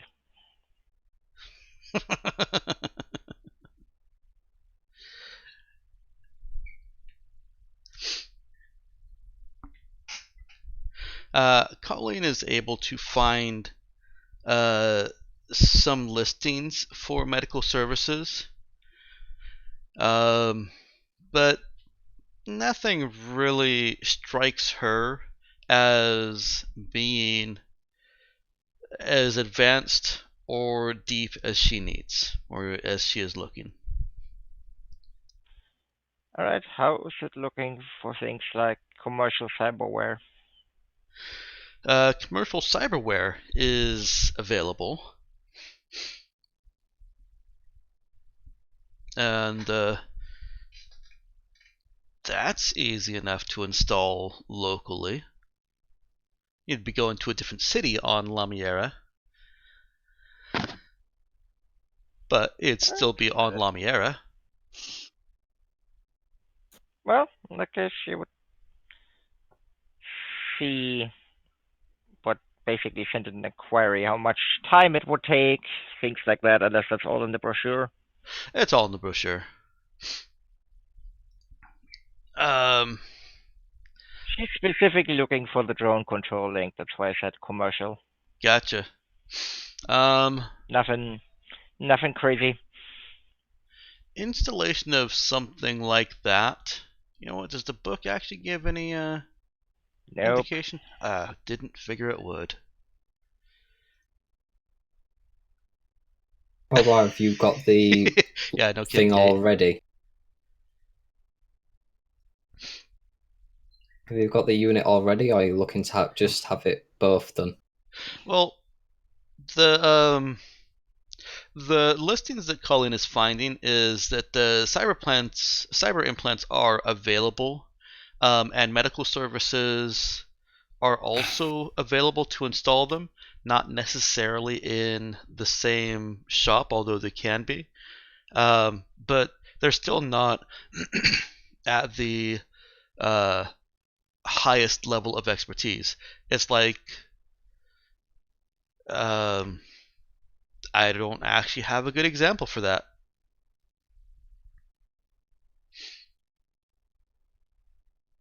It's not at the chop shop level. They're certified and licensed to do what they do, but that's the example right there. It's like seeing a general practitioner, but you need to have a knee replacement. Well, no, the example I was going to go with is that they're certified and licensed to do what they do. That's what they got trained for. It's not like they are an actual trained and highly educated doctor in all areas of doctoring. It's like you wouldn't expect a dentist to, do actual surgery. Yeah. Still both doctors, but quite different. Yeah, and a dentist might be able to, do surgery to extract a tooth, but they're not that specialized at it. Well, she'll continue her search for basically decent neurosurgeon on this planet, but yeah, she would send an inquiry to basically those ads to see what the time constraints are when they can do it. That's it. Nothing super fancy. She's just looking for the drone control link.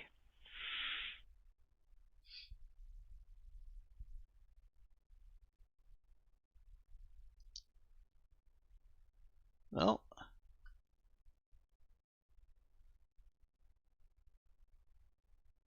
I will say it's simply a day for the procedure. Block out an entire day for it, even if the procedure only takes a few hours. They are still keeping you for a day. And recovery and acclimation to it, I'm going to just put at a week per 10,000 cost. Not a week per strain? Not a week per strain. Nope.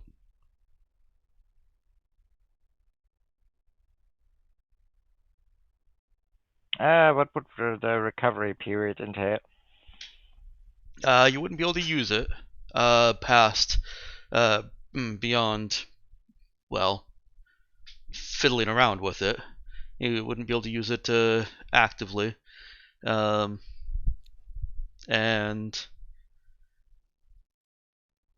why are you making me think of these things, Nick?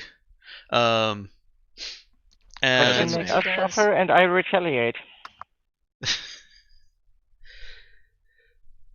and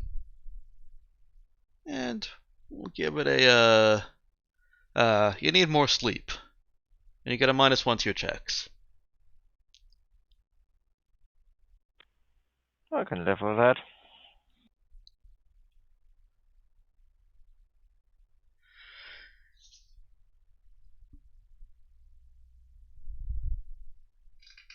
How is transport handled between cities?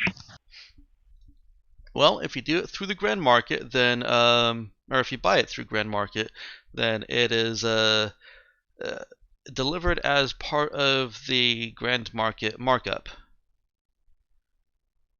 Well, I meant more for the installation, unless that can be done locally. I thought that was all going to happen in another city. It is all going to happen in another city. You can simply travel to the other city. By default, it takes 6 hours. And traveling within the city, if it happens to be, if you're purchasing it from a different shop than is going to be installing it, not really going to worry about the time that takes or the transportation needs for it. It just occurs.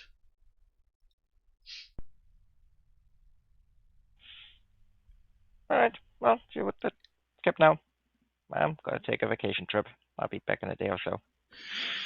Okay. Where are you going and why? Stuff I need to buy, and unnamed city. Unless that's over in Detroit. It's not in Detroitus. Name of city later to be supplied by Mike. Macedonia. Mykopolis. Oh yeah, I like that one. You understand why we might, Not want you to go alone. Is a dude worry. there? I'm figuring this is happening after we've gotten back to the house and whatnot. Well, okay. So do Dude and Nemo leave Grand Market as soon as they've left Hugo? Yes. Yeah, once dude was done buying the scrap, he was kind of done. Okay. Like I said, he's gotten his guitar. Yeah, yeah. I suppose Colleen's research into this, it's not like she would have looked for the first place and said, "That's where I'm going." So, okay, yeah. Dude and Nemo are back at the house. Continue. Hey, don't know Tony's butcher shop. Is that where she's going? No, but that was probably the first thing he found around the corner. Tony's butcher shop. All implants, no questions asked. Also fresh street meats. Mm-hmm. You got to at least understand why we might worry if you say, "I'm going to leave for a couple of days. Don't wait up." Considering that last time you left on your own, you ended up being kidnapped. Oh shit, man! I wasn't even thinking No, of that. I got kidnapped because you were sending me in there with a very specific target job, and then acted all surprised that the people who I did that to didn't take it so well. Wasn't that the job you found in the first place? And insisted on taking. Well, got me the money I needed, at least some of it. But no, it was a consequence of botching that job. That you took No, in the no, first place. this is just... And insisted on taking. Yeah?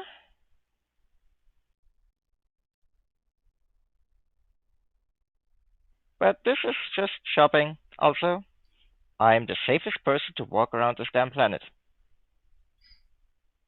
I'm not sure what happens if any of you go through genetic ID. Well, I'm fine. Don't worry about it. Oh yeah, I understand. I've I'm seen just your saying. online history. I'm not that. I was just out charactering it. Um, I'm just saying you can at least understand why we have concerns. Mike, what Yeah, would well, actually don't happen worry about it. if Nemo went through genetic ID? Would it just return an error message, or just return an Android message, or? Yeah, it would return Android until he gets DNA. Yeah, but it wouldn't reveal anything about Mego, any information about him, just other than Android. That's correct. Oh, in that case, I assume that I would be fairly safe in moving through one as well. There's, Except if to the they best of my ask where knowledge, is your owner. Aren't androids allowed to run errands and that kind of thing without an owner? yes, I'd say there's, at the best of my knowledge, there's nothing illegal about being an Android.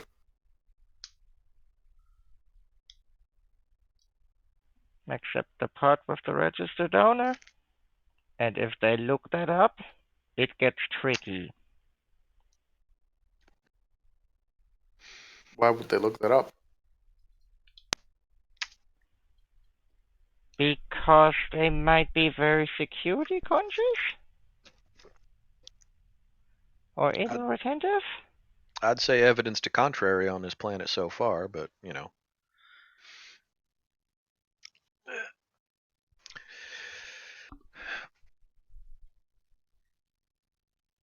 But you're being deliberately vague, kid.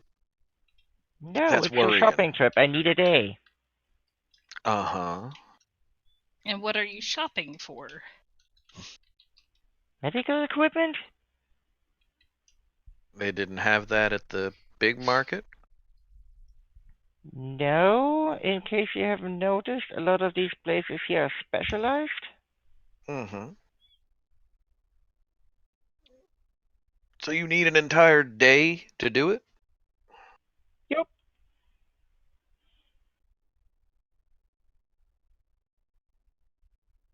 I believe the intent in the captain's question was what kind of medical equipment.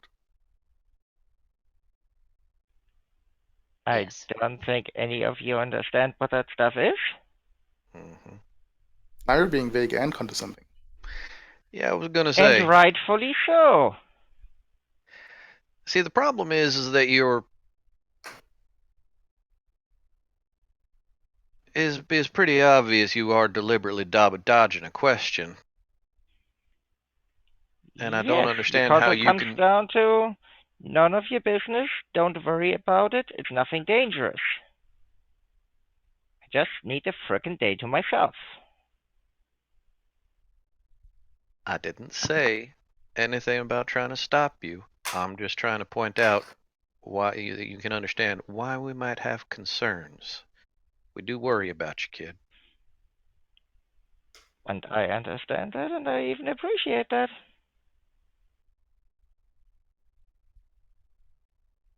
But not enough to actually let us know what you're doing so that we don't worry as much.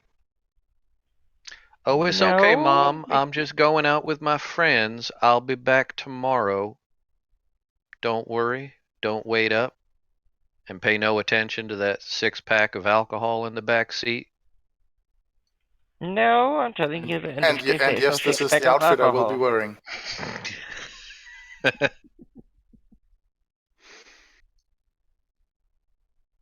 Cap will get up and kind of take Colleen by the arm gently and pull her off to another room. If she does get herself kidnapped again, do we have to rescue her? Dude looks over at Nemo. Well, I mean, do we get some kind of coupon for it? Like a 2-for-1 deal? 50% off the next is rescue? this while Cap is still in the room? Yes, No, this is we waited yes, until you until she left. I'm going to continue with this Dude Nemo conversation before going to Colleen and Cap. Rescue 9 times, and the 10 times is free.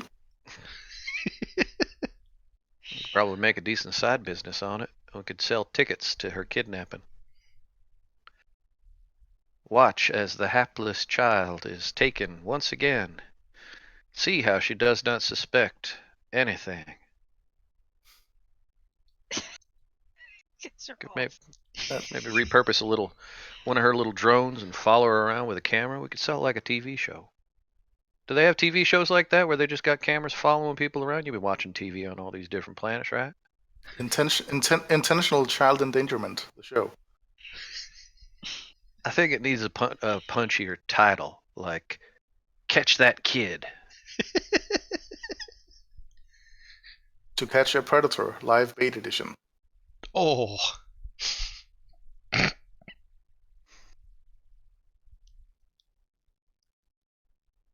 Yeah, I got nothing for that. All right, and with that, we go to Cap and Colleen. Yeah, that's hard scene. Not even a camera wipe, just Cap and Colleen. Cap will take her into a more private area, like living room or something.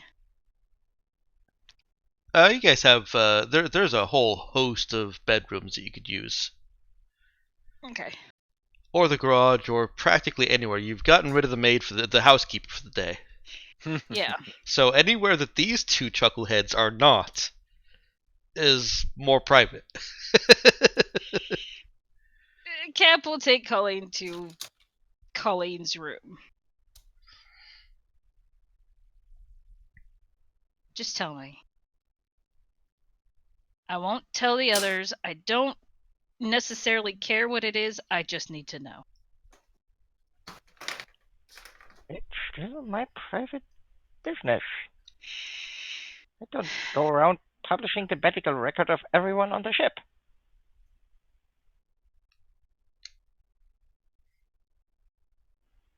Small, I'm not harmless, it going- just will take a day.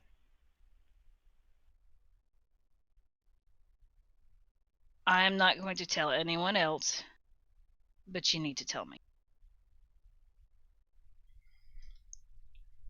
It's for my own sanity, Colleen. It's either that or I go with you. I don't think You you must want to admit go it for a probably genetic ID. make things complicated.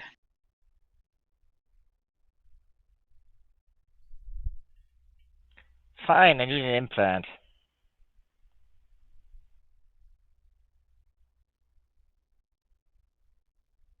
All right. What's it for? It allows me to do things better?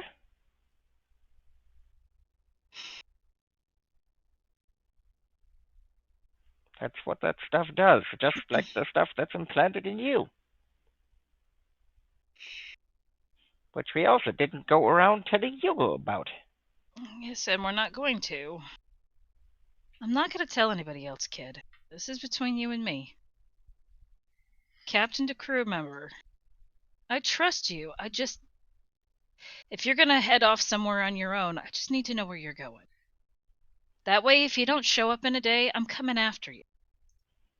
Yeah, and I'm fine giving that information. Not making a secret of where I'm going. It's just not everybody's business all the time of what exactly I'm doing.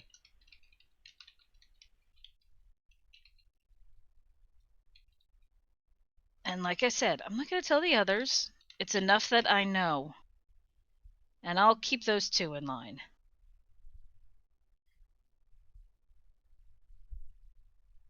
All right? Well, as I said, medical procedure, I need an implant. That's where they do it. That's where they have the technology and everything else. Medical trip. All right, we're good. Let me do amazing things. You already do amazing things, kiddo. Yes, and now consider more amazing. Probably both a good and a bad thing. Well, good for all of us. Just, and I know I don't really need to say it, take care of yourself and be careful. And if you get into any kind of trouble or anything seems weird, either if you can get yourself out. If you can't, call me and we'll take care of it. Hey, we're on actually in a planet for once where they let me carry Siri around.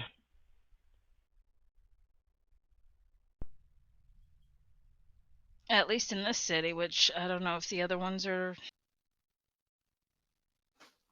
this open or not. Look, I got my modified compact with me, so if anything goes wrong, I'll message. Okay. We're good. I'll get you more mocha, too. I got some for Aline as well. So, maybe see if we can get her a really pretty gun? You Don't- think she no, wants gun. pretty? Well, see, here's the thing. Yes, pretty gun as in nice, functional, sleek looking. I couldn't tell which one just looks nice and everything else is just fancy crap. But get something nice but aesthetically pleasing. So not I Mall think- Ninja the gun.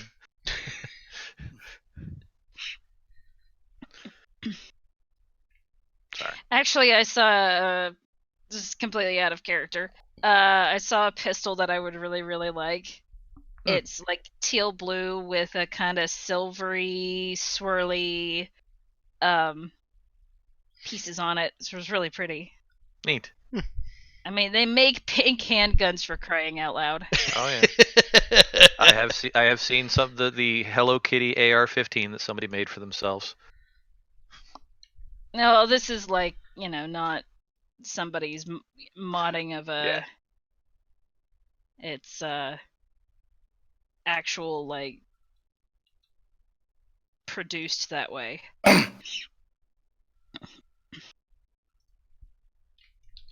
But anyway, It's the city that you're going to. Cause Or- Colleen would pick that gun. the pink one. Oh God! That's lipstick, isn't it? That's a lipstick gun. Nah, it's just a fantasy made-up gun, but it brings across what Colleen would pick. Holy My Little crap. Pony the pistol. What game is that even Know in? her. I don't want to know. Phantom of the Kill. Yeah, I see that. I still don't want to know. I want it removed from my brain. I've posted the name of the city that you're going to. And probably should have said this before, but the naming convention of cities on Lamiera actually is house of last name or house last name, interchangeable. The of. Basically, that's the ruling family of that city. Which does mean that you're currently in city House LaRue. Not sure if that would have been useful information before.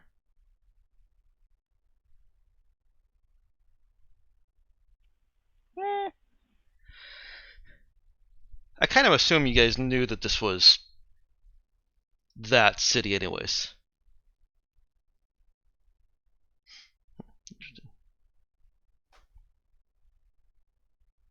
Yeah. It is kind of neat. Well, in that case, what does the title of princess mean on this damn planet? Um, Because if they're structured like that, that might just be a city thing instead of a planetary thing. you're not real sure. None of the search results really delve into why she is called the Princess of March.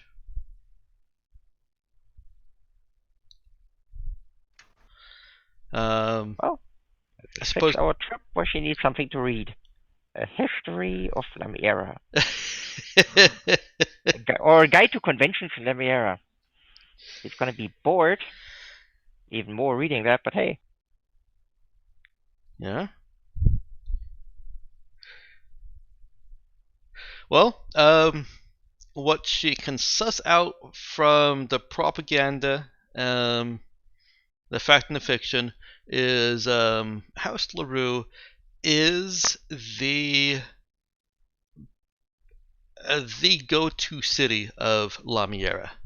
Um, it is the only city that has the Grand Market, although there are participants in the Grand Market in all the other cities. But it's the only place that actually has the Grand Market that shoppers go to. It is the central city for the entire exchange of light, so that's where the exchange of light sits, and all the other cities just have branches. Other than that, it's just the tech and computing sector. But it's yeah. If there were a king of cities on La Miera, then House LaRue would be it. Don't structure it that way, so it's just a nicety.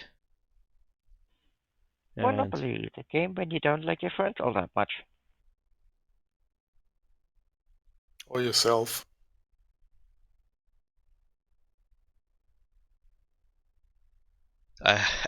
oh, yes, yeah. I missed half of that and was like, what? Yeah. Okay. Colleen is going to be traveling for a while. Let's not even worry about the cost of that. I'll take a listen to that later, Ben. Speaking of which, why is Just there no LaRue music? going in for the kill. Oh, there is music. It's just very soft. Damn you, Mel, you've made it too soft. I didn't do anything. Yes, we're gonna blame you anyway. Yeah, I think that's fair. Yeah, sounds about right to me. Well, yeah, seeing how it is his fault.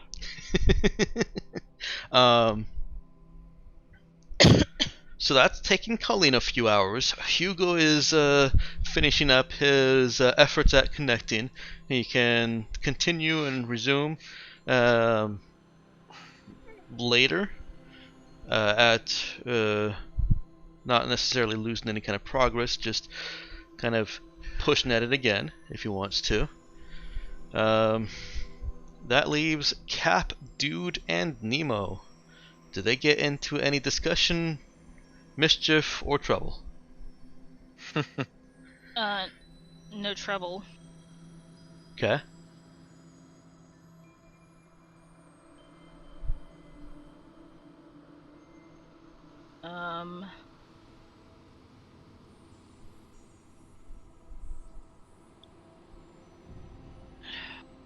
Cap will come out and say, you know,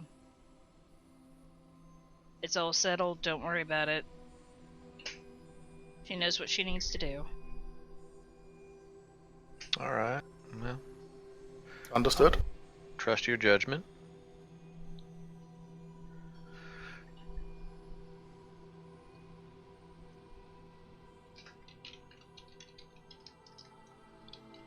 She is going to keep in touch, right? Yes, she is. All right. I worry. So do I, but, you know, there is a degree of trust that we have in her and her abilities. Yeah, fair enough. And I mean, even though she is, you know, still feels like it, she is a grown-ass adult. She's not really, is she? Was that asking the GM or was that in character? That was asking GM. She's not really now. Cap kinda does give Dude a look. And proven more kidnap prone than any of us. Yeah. I think, I believe that she'll be relatively safe. Well, I hope so. Dude leans over to Nemo and kind of, in a little side voice, I don't think Cap would appreciate the jokes about her being kidnapped, just so you know. Can Cap hear that? I mean, Cap probably has good ears, but dude did just kind of whisper it. Well, let's if you want to test that, Emma, go ahead and roll wisdom notice.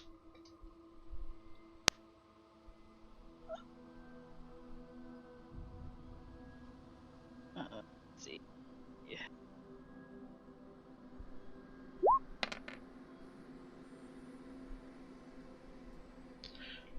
Still your decision, but that's a probably not.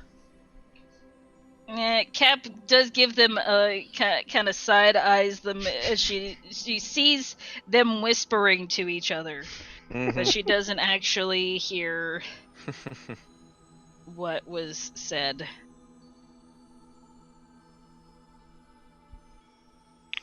Understood, Captain.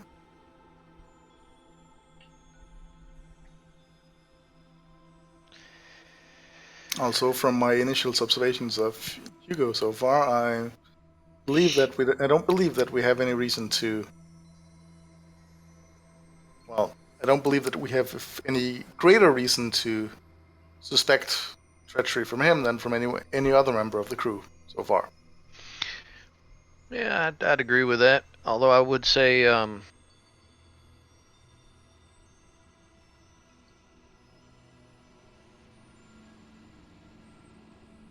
well, he's definitely got a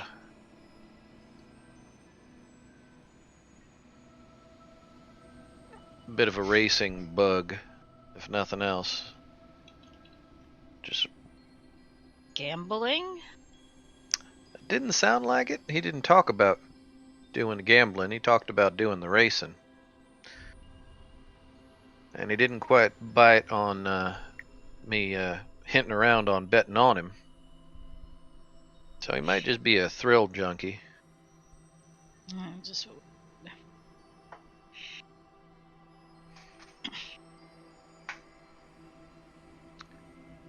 I mean, that's on his own recognizance, as long as he doesn't try doing it like in our shuttle or some shit. yeah, he steals a shuttle and I shoot him, or space him when he's back on the ship. That'd be fair enough. I would just suspect his intelligence if he tried to steal one of our shuttles for racing in. Well, yeah, that too. Because that would be mighty suspicious if he thought his racing abilities were enough to compensate for, well, our shuttle being kind of shit.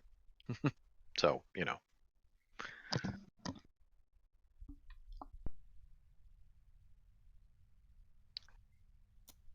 Either of them, really.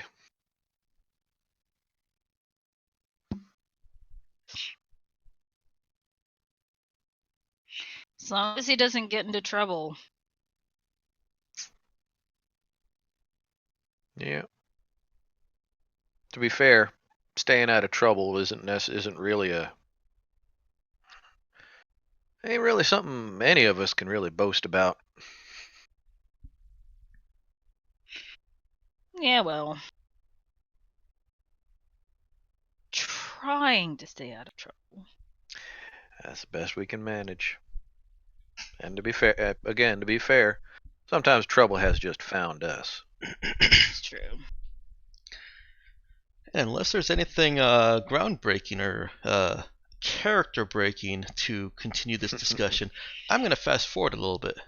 Go for it. I'm okay. Colleen arrives at House Charon. Hugo has come back, made some efforts, made some possible leads, but hasn't gotten the information that he's actually looking for. His result of a 6 wasn't an outright failure. He didn't get smacked with a rebuttal and refusal to even acknowledge the wild market for his entire duration there. He just wasn't able to get anybody to open up and give him a location or admit that they knew a location. As I said, he may have some better fortune in another effort spent at it, if he wants to try again. So Hugo has returned, and unless, once again, offering the opportunity, unless there is any good or relevant conversation to be had, I'm not hearing anything, then we'll go ahead and make this. Well, I'll give a little bit more time to Colleen. Colleen finds the merchant that sells the piece that she's looking for, and also had time on her flight to track down, if she hadn't already done it, track down which cybernetic surgeon she wanted to have it installed at. And so you can go ahead and mark down the cost of that. And she has had a chance to meet with that doctor.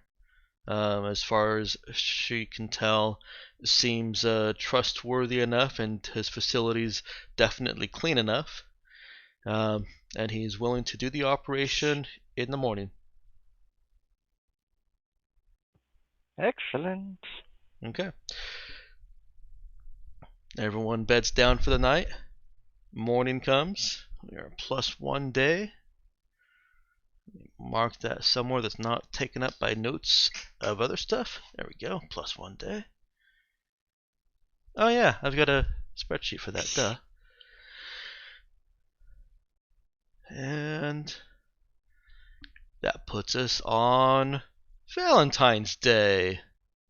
Wait, is that Valentine's Day? Yeah, that's Valentine's Day. It's 14th. It is February 14th. Is that still a thing? It is, especially on March. Maybe they should have Cap called looks themselves revolted. February then.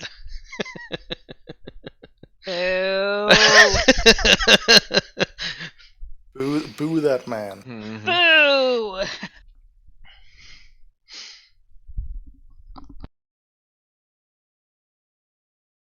Oh god, would any of them even know what that is? Well, the idea of pink hearts and chocolate and frilly, lacy Discussing things. cherubs and You're not seeing disgusting fat cherubs, but there are scantily clad men and women in a parade with, like I said, pink hearts, balloons. This is actually an event here. those poor people. Sorry, that's player disgust for the holiday coming through. I don't think Cap would know what to make of it. I will clean it up a little bit for player knowledge. It's actually less commercial here than it. Sorry, it's actually seems less commercial on March, what your characters are experiencing, than what we just went through. The vendors are, the sweets vendors are giving out their sweets. The focus is more on the romance and lust side. Mm.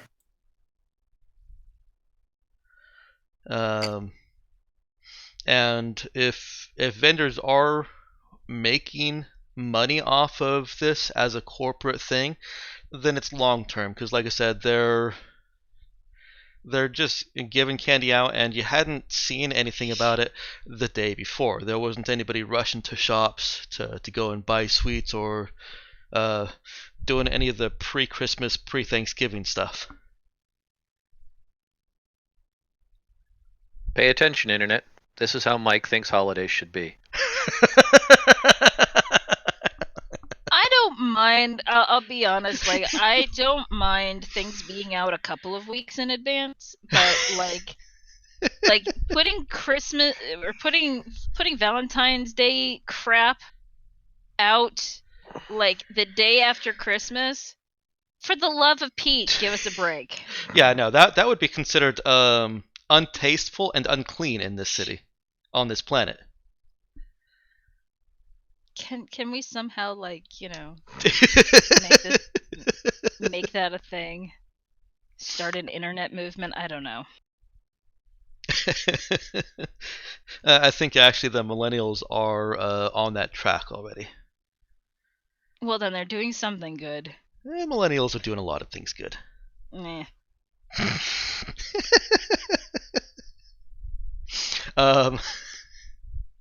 So yeah, but I'm a curmudgeon, so it's okay. That's okay. So am I. It is a much more of a celebration of the idea of romance and or lust. The whole ordeal seems to be being paid for by a little bit by the vendors, but largely by the city or the House LaRue. That's the name of the family and the name of the city, as far as governing goes, are pretty much interchangeable. So, let me inject a tiny bit of cynicism into your utopian little holiday. Oh boy. It's all PR. It might actually be. So while they're nobody's making money off of it, somebody's getting value off of it. Yes, and there's possibly tourism value. Probably not quite so much, but think of it like the same reason that back before they had technology, that lords and dukes would throw grand parties. PR. Uh-huh. Yeah. Well, also, when I worked in the mall and we did the mall Halloweens, we gave candy out to people that came so that they would come. Yeah. PR and to keep citizens happy and to display wealth. Yep.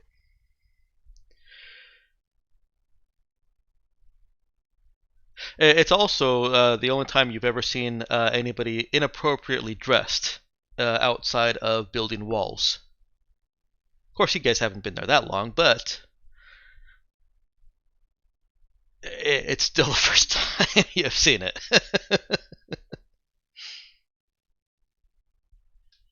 So you're telling me the construction workers don't wear suits all the time? I am, yeah.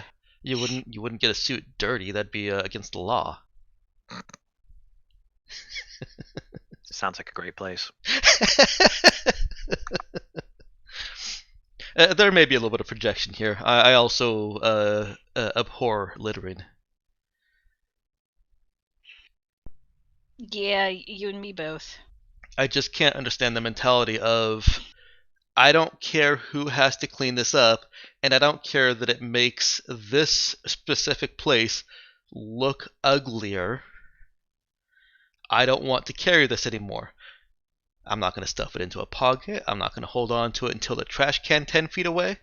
I'm just going to drop it where I'm at.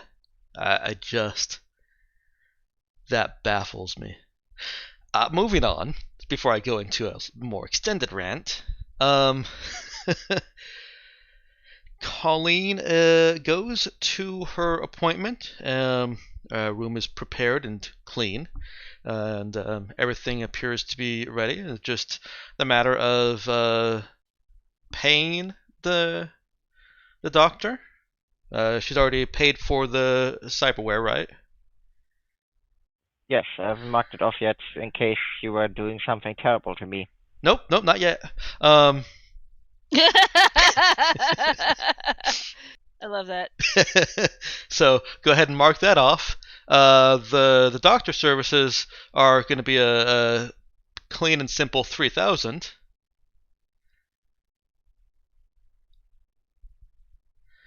And so as soon as you mark that off, you can put Colleen under for about 8 to 12 hours.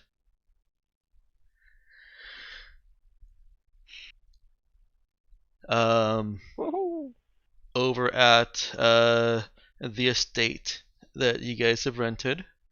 You can clearly see the parade. And I guess I want to say candy stripers, but I'm not sure that's the right term for stuff or anything. Candy stripers are the ones who wear pink uniforms at hospitals. And Okay. Yeah. Yeah, why is that? Never mind. I'll look that up later. They're volunteer nurses. Okay, well these are candy But strippers. they're not really then. nurses. Mm-hmm. Yeah, Yeah. Okay, these are candy strippers then, not candy stripers. that sounds way better. Male and female, and Still better.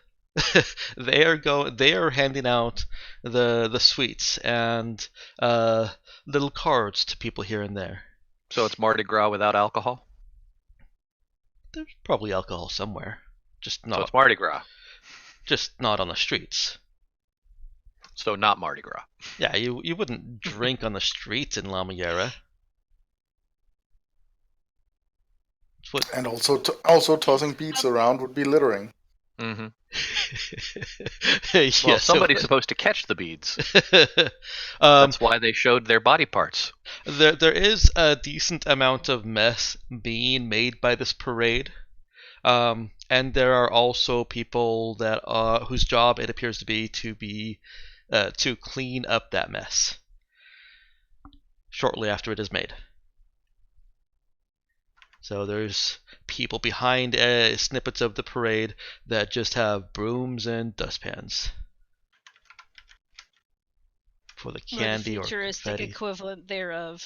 Yes. Yeah, litter vaporizers. Litter vapes. Wait, that's not better. Actually, it is better. Oh wait, Emma vapes. I'm sorry. No, it's alright. Any of the three of you, four of you, we've got Dude, Hugo, Nemo, and Cap right now, want to participate in any way in these festivities? Cap might watch out the window, Okay. but I don't think this would really be her bag. Dude, Nemo, or Hugo?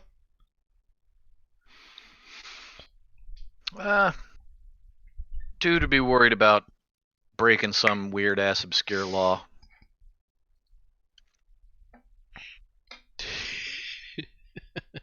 Right, Matt.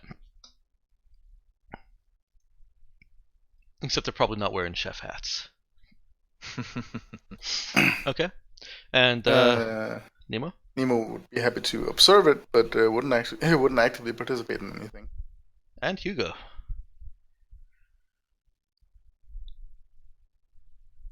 Nah, Hugo Oh. wouldn't. He's just trying to find more information out. Okay. Alright, so we've got, sounds like three people kind of observing it, and then there's Hugo that's trying to find more information out about what? Racing. Ah. The man's a party animal. See, that's my love. That's my Valentine. Okay.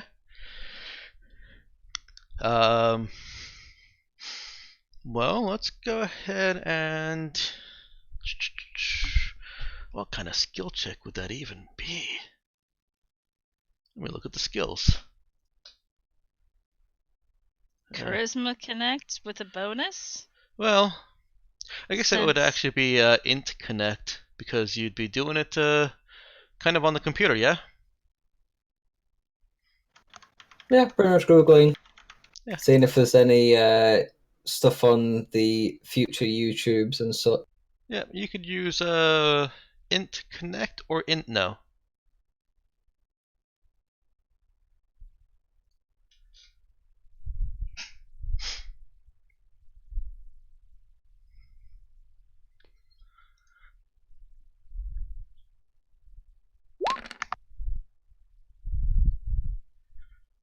That is sufficient. It also kind of leads into what he was trying to find at the market. Hugo finds some obscured references to a Valentine's Wilds race. Situated outside of one of the Wilds markets, or Wild Markets, I think I dubbed them, just Wild Market. And so he has inadvertently found what he was looking for yesterday, as well as a race. Hugo is definitely trying to somehow sign himself up to it.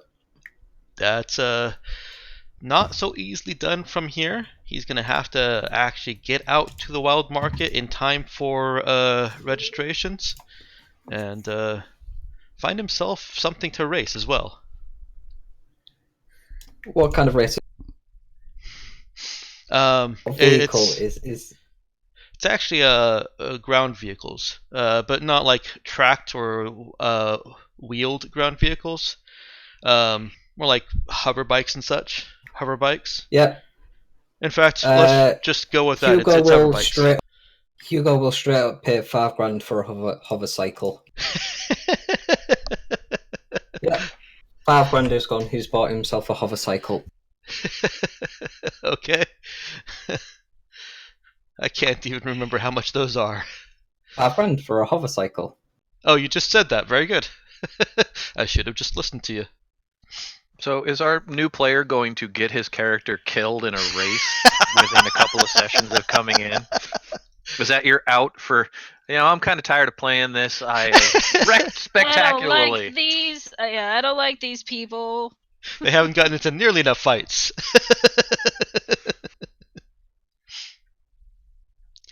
Okay. Yeah. Buying a hover cycle, just your standard hover cycle without any super tricks or special modifications, is pretty easy. You find a place in the city, get yourself a ride there, and quickly seal the transaction. And then from there, it's just a point of getting out to the Wild Market in time to register.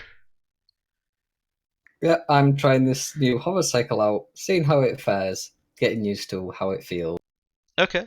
Let's go ahead and get a pilot check from you. Int or Dex.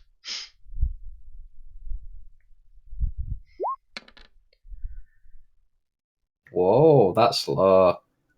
Jesus, it's been a while, guys. It's been a while. And the double ones? Oh, Jesus. Again, that's your second double ones. Yeah. It's like me when I was rolling up this bloody sector. That's so rough, man. many corrosive and invasive atmospheres. Yeah, I out reroll in that. If you use your expert reroll here, that use will carry over through any portion of the race. Yeah, so the race is going to be the same scene, correct? The race is going to be the same scene, correct? In which case, yeah, I out rerolling. Okay. It's just me getting there.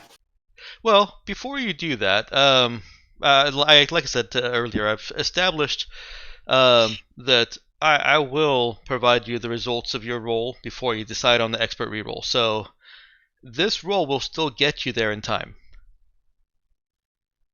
This wasn't the roll to see if you even make it in time. Hugo has plenty of time to get there, and this was just to see how well he navigates, because it is out in the wilds. There are obviously no roads to these things, and so he's having to go through the forest, and takes a couple bumps, may even have taken a couple of spills. With that roll, if you choose to re-roll that, obviously he will have weathered those bumps and spills a lot better. I'm not trying to discourage you from re-rolling it. I just don't want you to No, feel like I ain't re-rolling that. Okay. I'm sticking to my plan. Okay, go for it. No, I am not.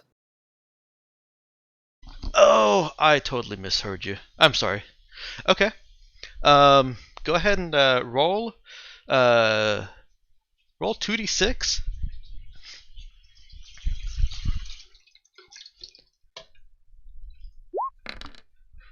See, there's going to be doubling that 6. Yeah, I told you.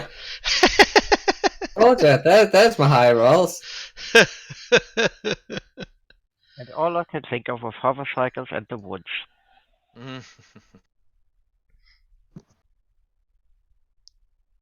Oh, what? Are those really his hit points? Well, Can I make an invasion save to try and, dodge out the way? I mean, that's what it's there for. I'll give you a trade-off for that. You're already taking one system strain. You can take another system strain to make an evasion save Sure. for half damage. Nope. Oh well. Okay, so you took 2 system strain and 8 damage. I'm 2 HP.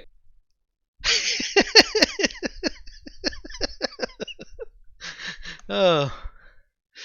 But Hugo makes it to the Valentine's race.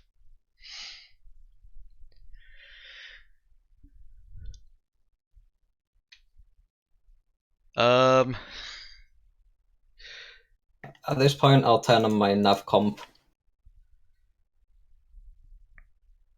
Okay. It's just for the future. That way, I'll keep a track of these routes and everything. Gotcha. Okay. As he's registering or proceeding to register, he sees that everybody is registering with doubles. Some are guy, some are girl, but larger majority of them are girl-guy. It would seem to correspond to the statistical average of, well, gay and lesbian and straight male and female pairings. So what you're telling me is he's entering the outrun race. I have no idea what that is, but yes, sure. Oh, the old game where you always had a girl in the car with you. Yep. Yeah, that's been a God, staple of a that makes lot this of things video even too. more appropriate. Hugo may need to find someone to pair himself up with. Was that the one where you raced for pink slips? I think of Need for Speed. Need for Speed If- Underground is the pink slip ones. No, Yeah, I was gonna say. way older than that. Out If the it's original gonna outrun be like was you a- just racing along the beach in a Ferrari. Not Outrun then. What was the game called? Or the races in Saints Row 4. Yeah, a lot of games have done that.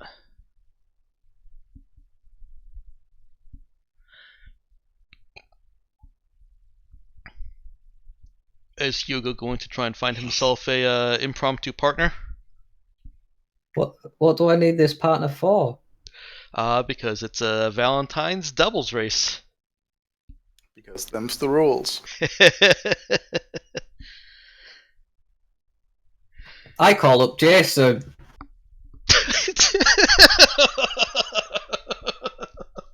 That poor guy. I call up Jason.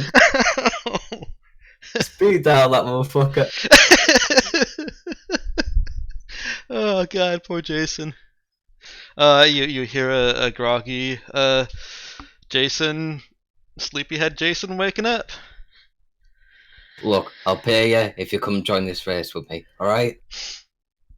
Is that one of those Valentine's races? Yes. No, come on. Wake up, get yourself ready. I'll pick you up shortly. How much are you paying me? Enough. Come on. Get ready. I'll be around in as soon as I can. You better win. Click. If I'm gonna go through this with you, you better win. Um, since Yeah, I'm writing down mine and Jason's name on the form and shit.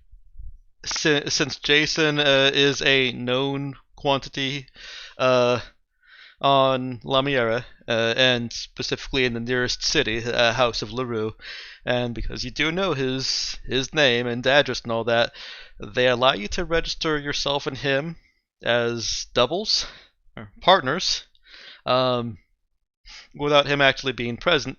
But they do make it out absolutely clear that you will not be able to race without him with you. Yep, and as soon as I get confirmation, I'm gone. And presumably, if you do win, you are required to kiss in front of the crowd. I was just gonna Sure. say, Jason didn't stipulate no kissing, so that's a bonus. I mean, I'm sure his kiss worse things.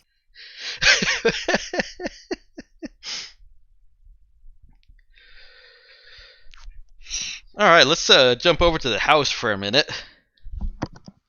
Are you guys doing anything interesting? No, you have tuned into the Big Brother TV feed when absolutely nothing is going on. There's two people sitting on the couch, one person watching television. Then there is someone in the kitchen cooking something, and everyone's just kind of sitting there. Who's cooking? Which one of you I three is don't know cooking? who would be. I don't know who would be the better cook. Dude's in the Without kitchen. Dreadful silence descends. Dude's in the kitchen. He's making eggs. And he is, let me see here. He is attempting sunny side up eggs. What would you say, Mike? Just a straight dex check? You can simply call his success if you want, but if you want to make it contingent on a roll, I would make it a work check. Work. Since he's trying to, no, not so much dex. I would go with int or wisdom. Okay. Because he's not trying to do anything dexterously fancy with the eggs. He's just trying to make eggs. Yeah. Edible Trying food. to make. Well, he's trying to make sunny side up without screwing it up and just turning them into scrambled eggs. Yeah. Go ahead and make that int or wisdom and work. Yeah, that's a nice split there. You know, this campaign is supposed to have an overarching plot, all this doom and gloom, and you're fucking cooking eggs. Sunny side up. Yep. But he does it in a gloomy fashion. The doomsday eggs. Well, okay, how's this? I've got the song The Sound of Silence stuck in my head while I visualize him cooking these eggs. How's that for gloomy? Well, he could be making eggs and singing the Doom song. Let's not. Doom de doom de doom. Doom, doom, doom, doom, doom. His eggs are moderately successful. Okay, done. As I was saying earlier, Colleen is not there. Sound of silence is perfectly acceptable. Well, yes, because Colleen's not there to talk. She is not there to enable Colleen shenanigans. Yes. Colleen shenanigans. Yeah, you know that place with all the shit on the walls? Okay. His sunny side up eggs are moderate success. Beautiful. He is pleased. He did not mess up eggs. That is an accomplishment. I know it is. I was going to say, it's an accomplishment that you can't quite boast most of the time. I get the eggs fried in the manner that I want them, which is everything mixed together. So scrambled. No, we'll break the yolk and fry all that in there. Yeah. Along with the salt and the soy sauce and the pepper and the crushed red pepper. Soy sauce? No. Oh, soy sauce is delicious in eggs.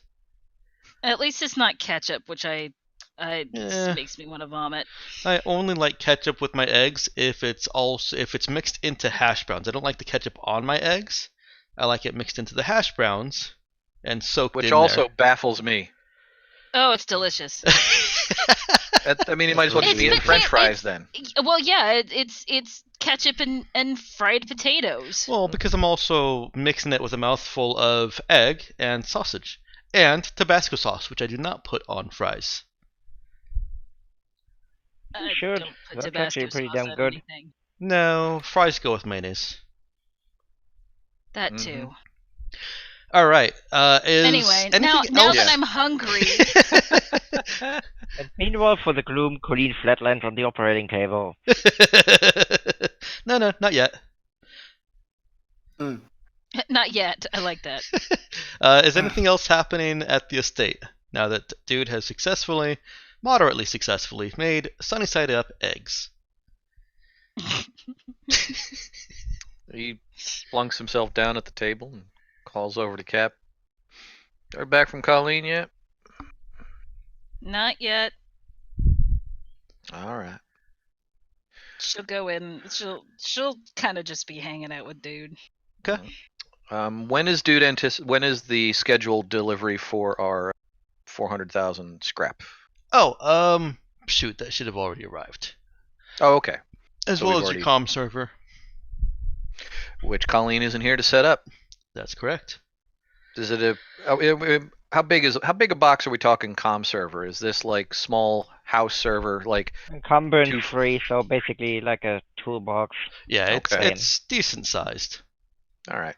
Dude has opened the box and is investigating it. Okay. But he's not fiddling with it. He's just checking it out. Okay. It looks like it has buttons and dials and knobs. Yeah, dude gets more than that. Does it look like Colleen got ripped off? Nah, it looks like a standard comm server. All right. All right. Jason arrives.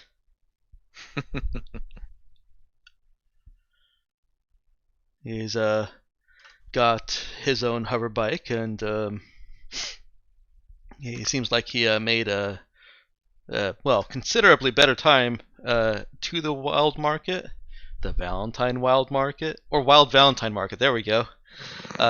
Than Jason did. He also has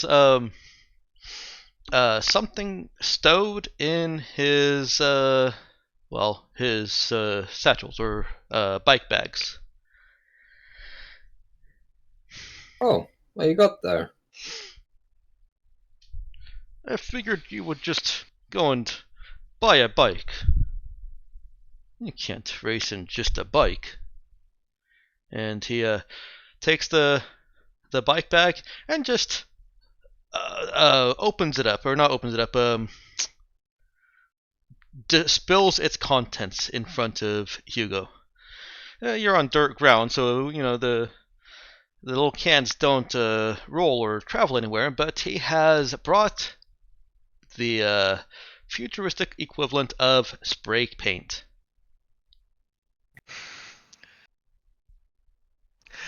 So we've moved from the real world to Pimp My Ride. Yep. Along with so we had To Catch a Predator. We've got the real world going on one channel. We've got Pimp My Ride going on another. We've got General Hospital going on another channel off to the side somewhere. Nemo is getting his content feed. I'd like to think of it more as of Nip Tuck. Yeesh. I think General Hospital has a better survival rate. Jason picks up a nice pink can and starts shaking it. What kind So of I'm design thinking, are you thinking? Go with a classic. You know, flames. Even though they're not really used much anymore, just flames all along the back. Pink flames. Yes. Yeah. Because it's Valentine's Day. On silver. We could also just get a nice little heart put near where the handles are. Yes, we'll do that also.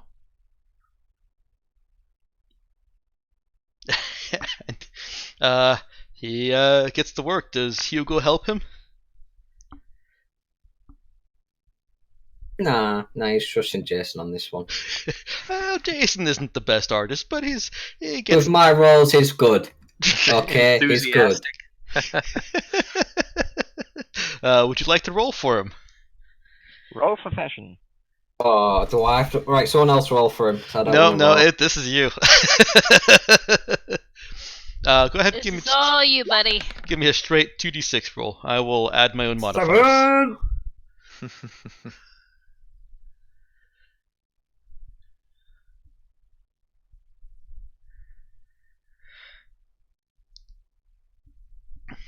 Okay. So he's a little bit better than not a great artist. He is actually a fairly decent artist. He's more than getting the point across. He's actually drawing shapes and lines that look like flames across a silver background. He glosses it all over with a quick dry solution so that you guys won't have pink butts. Pinker butts. No, he hasn't painted their clothes at all. I'm just talking about their natural butts.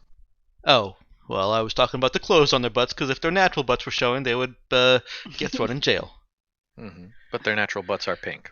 Although, actually, unless they tan. the wild Valentine market, that's not entirely true. There are people that are wearing less clothing. None completely nude. Assless chaps. Oh yeah. With I'm sorry, I don't know where that came from. with a G-string underneath, you got to keep the actual bits covered. Yes.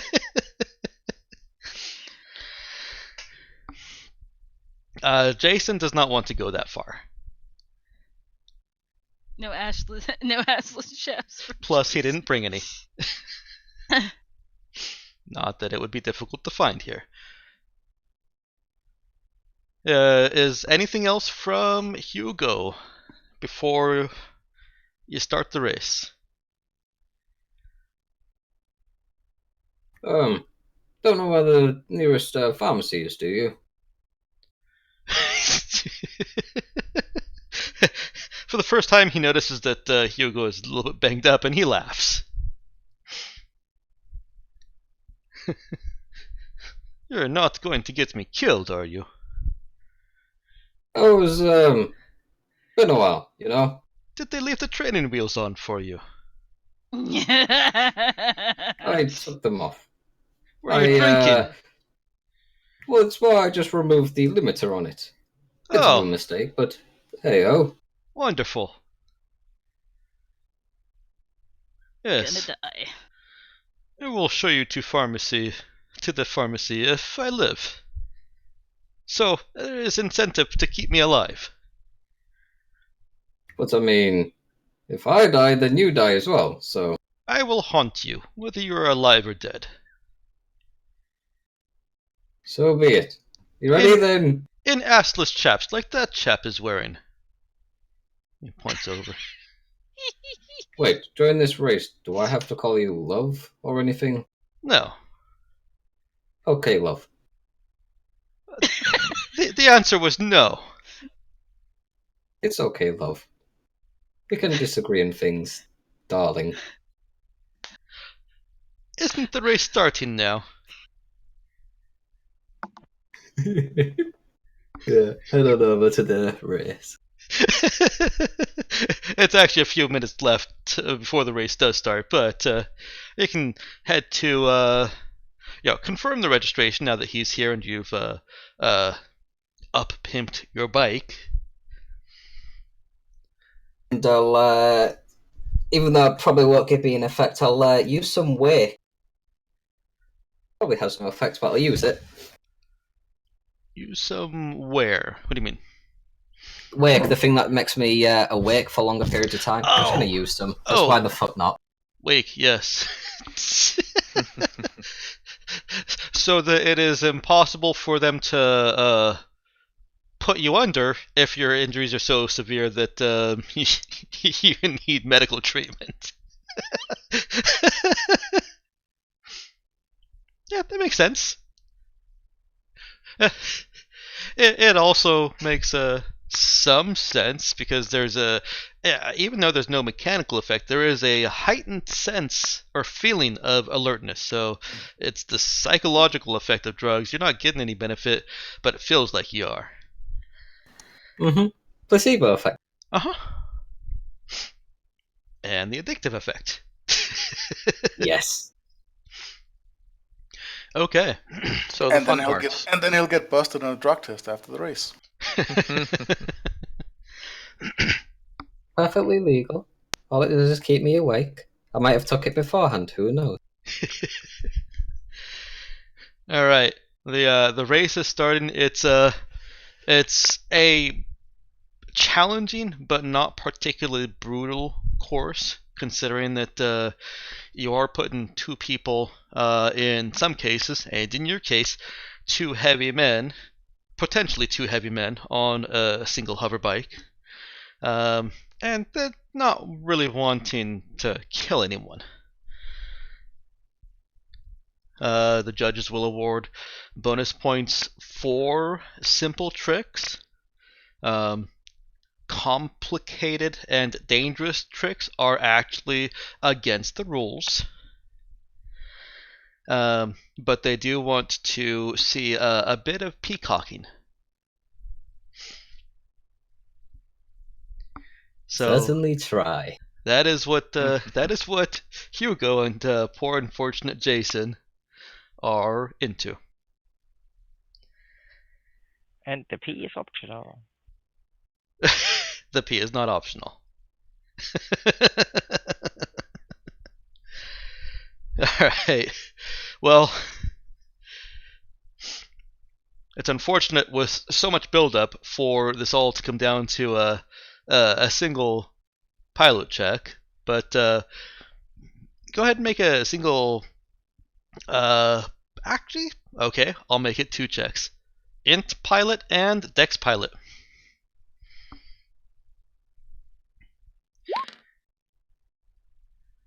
There's one, Okay.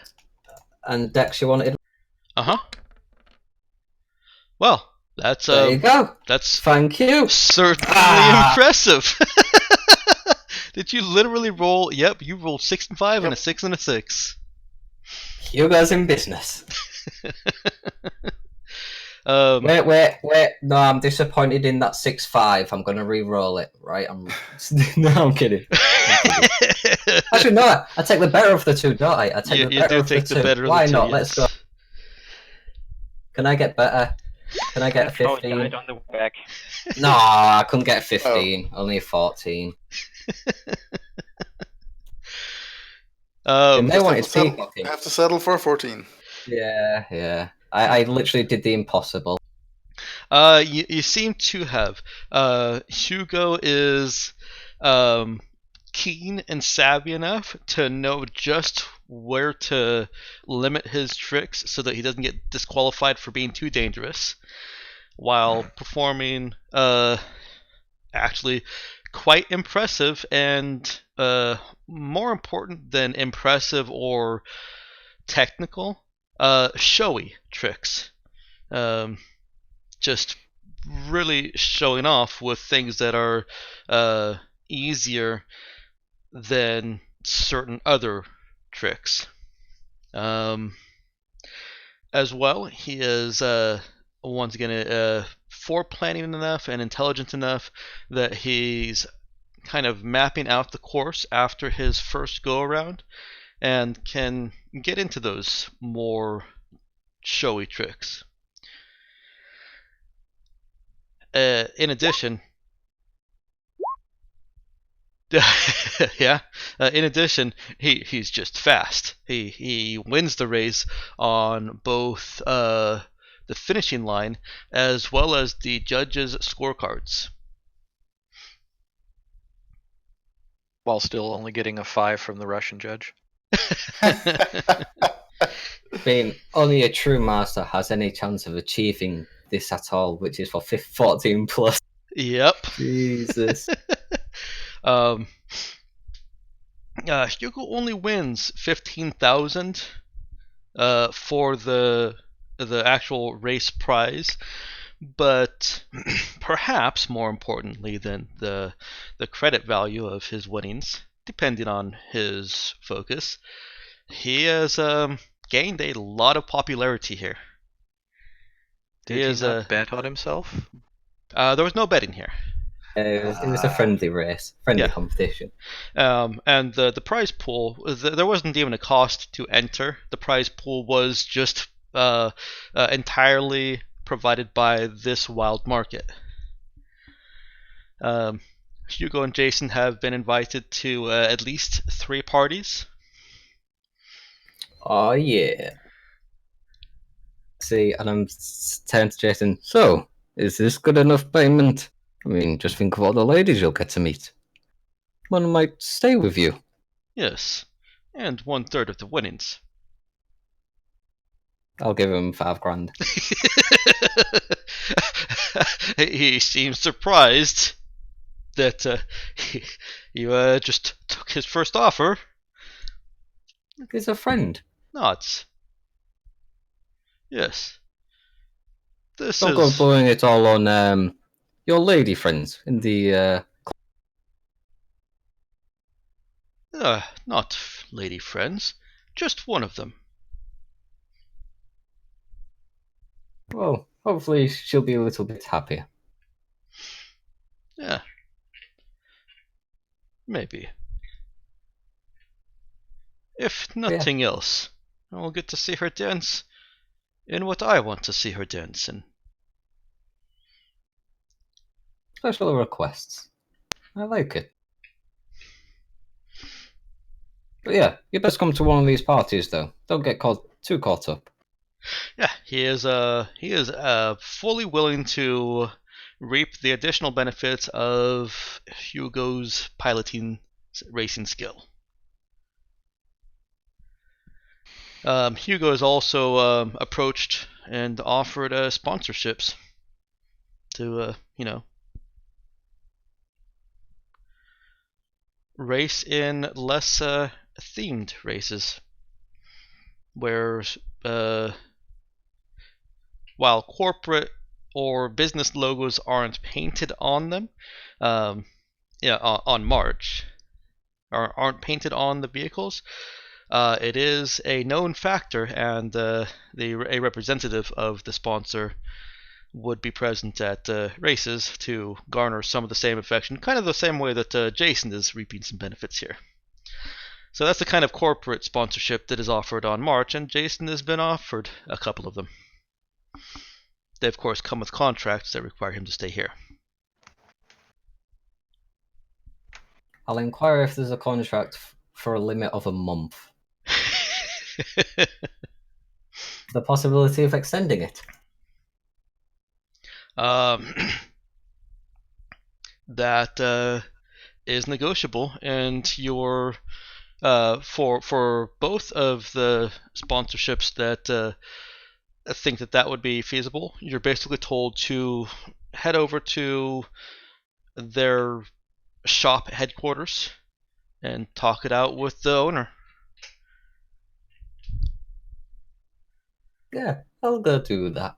Okay, that would be a different day, because no problem. For now, we're gonna go ahead and leave Jason and Hugo to their after race celebration. Showering each other in champagne? Or being showered by other people in champagne, indoors or in tent, where clothes are allowed to come off. If that's something that Hugo wants to do, it certainly is something Jason's doing. Golden shower either way. Nah, Hugo's gonna let Jason enjoy it. Okay. Hugo's just gonna go riding around for a bit.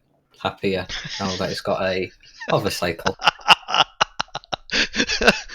Screw you, women! I got a bike. You realize if the Kelly rules apply, right? If he hasn't brought enough for everybody, he doesn't get to keep the bike.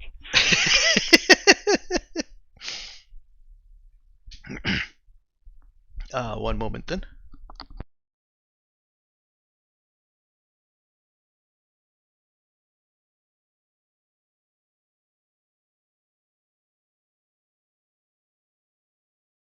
Yay, my rolls finally went well instead of double nat ones. Yeah, that was a much more impressive result there. Excuse me. One of the benefits that Hugo is offered before he rides off is, somebody has noticed that he was, despite his performance, a little bit on the hurt side, and says that she can have a pre-tech cosmetic delivered, brought out here, if, basically if he'll sleep with her. The requirement there isn't explicitly stated, but it's pretty heavily implied. It's an indecent proposal. It's an indecent proposal. Yeah, sure, why not? Okay. I'm easily bribed. Does Jason? I mean, I can go all night long. I've got wake. Yes, he does. Does Hugo have any stipulations as to what the pre-tech cosmetic will do? So you gotta treat your hover bike like you would a lady. Get into her 3 times a day and take her to heaven and back. Woof. Lord Flashheart. Yep.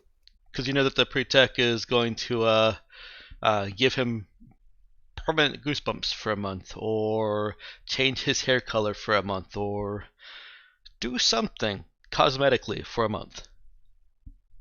What will it be? Change his hair to the same blue as his, I think it's his hat. Is it? Got to buy your tab. As his... Yeah, it's like as his hat, pretty much. Okay. Same color. Okay. That's what I'll go for. That's convenient because it's the same hair color as his the girl that's propositioning him. So that works out. We'll jump over to Colleen for a minute. Colleen is unconscious. The operation is proceeding. And Is she dreaming of electric sheep, though? she is probably dreaming in numbers and letters and all the different crypto combinations that those the things that she's trying to unlock could possibly be. She's having a terrible nightmare where she thinks she saw 2.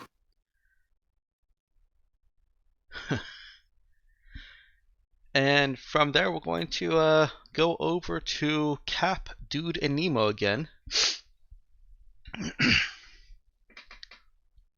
Please don't hate me. Relate?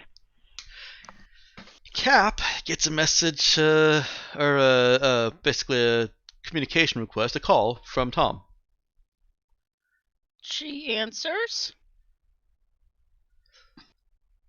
Tom's gruff, gravelly voice comes online, says, Cap, we may have a problem. What's going on? The Derringer is approaching March. Shit. I want you guys to know, as players, I actually have this timelined out. It was timelined before you even got here as to like how the Derringer is moving. Mhm.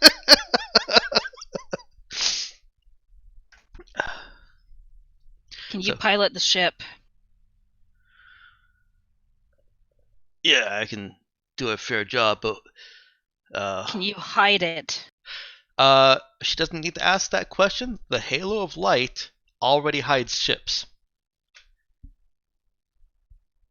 your ship and any other ships in orbit around March are technically undetectable until somebody goes and tries to search the cloud for any hidden ships.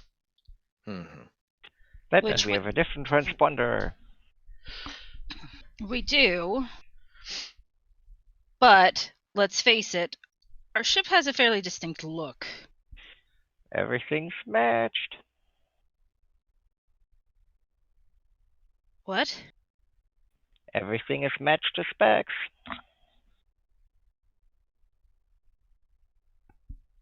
What do you mean? Yeah, but visually the ship has a distinct look to it. Correct me if I'm wrong, for visual inspection they would have to literally park right next to it. They'd have to be in combat range. Which is, in space terms, yes, parking right next to it. What are the? I mean, is there a central parking area where they have you keep your ships, or do they basically just let you park somewhere near the planet and then cart you down? Well, you just have to be in orbit around the planet. Gotcha. The halo of light is a Ponce-Turner cloud, which I'll post up as a refresher right there.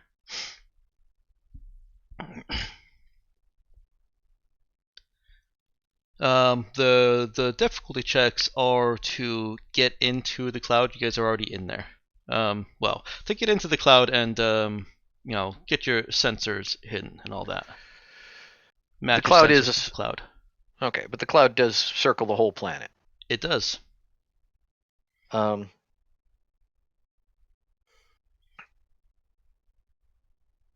so out of character, if Tom could fly the ship to the other side of the planet from where the Derringer decides to park and set up a sort of geosynchronous, the odds of them finding it without searching sensor-wide is better. He doesn't even need to do that. There. Well, let me break that down. There's no chance of finding a ship in this effect unless you search for it. Once you start searching, it doesn't matter where you are in the cloud. The assumption is, especially considering that this is one check every 8 hours, the assumption is you're searching large parts of the cloud. Now, the halo of light is a little bit of an unusual case because someone could technically be parked on the complete opposite orbit, in which case, from the sun, I mean, in which case I would say that the 8 hours wouldn't be sufficient to find them there. But you guys are in orbit around the planet, which is about the size of a normal Ponce-Turner cloud. So their detection is going to be that program int skill check using whatever best bonus of the fleet is, and But we're not the Santa Clarita anymore either. No, you're not. And the Derringer is a cruiser, so it gets that +1 bonus.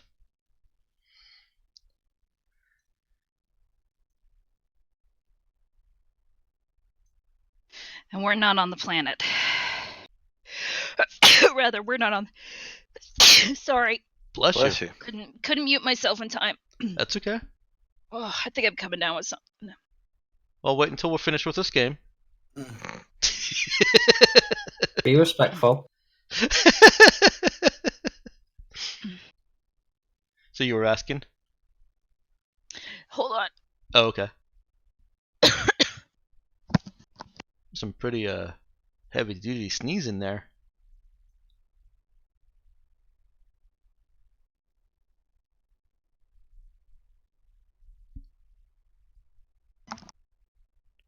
Sorry. It's all right. God, you had to bring the Derringer. I hate you, Mike. question is would Cap be all that worried? I leave that to you. The ship is hidden. You don't know what the Derringer is here for. They're not exactly gonna come down to the planet looking specifically for us. Mhm. Oh, they came back, or came here, or they would have gone there. They wouldn't know that. They're probably just going about their normal business.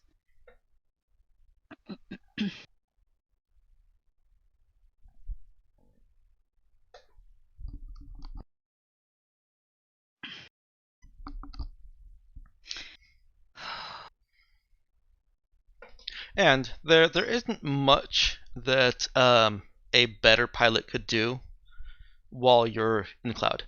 Like, there isn't much that would be gained from having other people on that ship, except for the ability to get out of dodge if need be. That's about all that would be gained.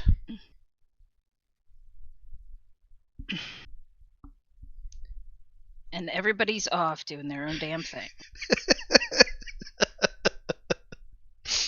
Yeah. It's kind of great. Hate Mike. Mm. And of course, it's almost time to call it, so it's going to be left on a freaking cliffhanger. What? How'd that happen? Because you do it every damn time. There have been a couple of sessions where I didn't get a good cliffhanger. No, but you still got a cliffhanger. Well, yeah, mostly.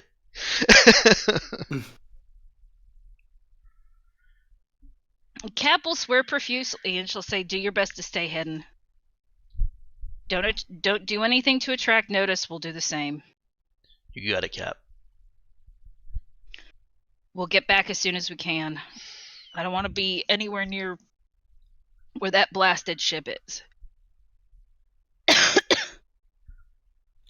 All right. Is it that Derringer making any any sort of transmissions that can be picked up anymore? Let me look at my map.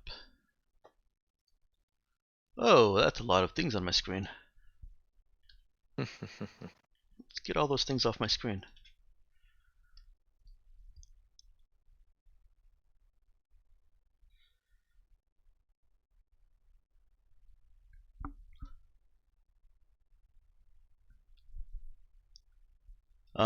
Well,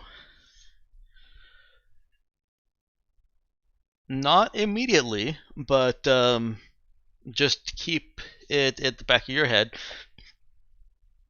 And in a couple of hours, Nemo will start receiving a fresh rudder from Pana to March. It's one that you guys already had, but the information that imparts to you is that the Derringer came from Pana.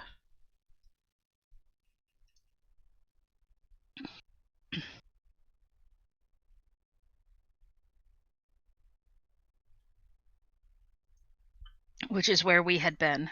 Mm-hmm. Nemo will absolutely relay this to Captain Dude. Okay. Let's hold off on that just a second, because he isn't getting that for until the ship actually technically enters the March or the Lamy Era planet region. Right. I will. I'm currently monitoring any transmissions the ship might be making, Captain. Once they get closer, I should be able to pick something up. Let me know if you hear anything at all. We've got to get people back. Understood. There will be a message sent to Jason. Be prepared to leave. Hugo. Hugo. Hugo. Unless we're Not Jason. keeping Jason. Hugo. Even though Jason was the star of this last scene with the paint cans that he brought. You know, Cap, That ship is getting real obnoxious. Yes, but we can't blow them out of space yet. Well,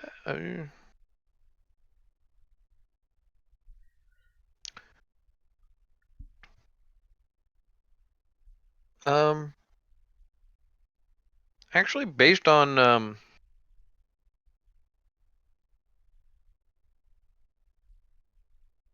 do we?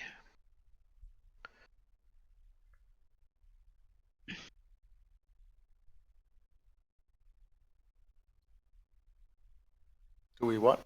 Do we know, at least vaguely mechanically, how powerful, like what kind of armor the Derringer might have? Nope.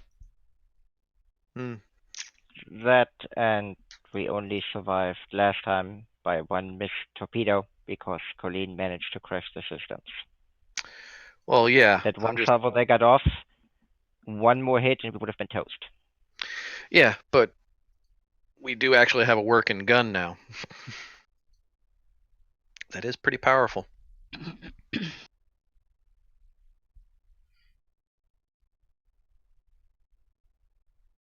Yeah, but I don't think it's. One gun against tons of torpedo tubes. Yeah. I just mean if we, out of character, if we ganked them. Considering our cannon does a minimum of 5 damage, period. And can do up to 2d10.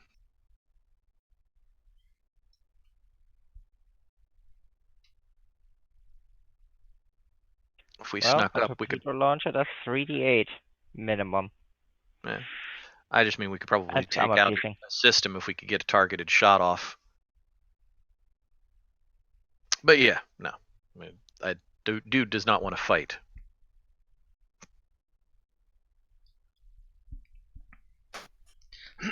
The Derringer is the Galactic Mandate's, if not flagship, because I don't know what space terms or military terms mean.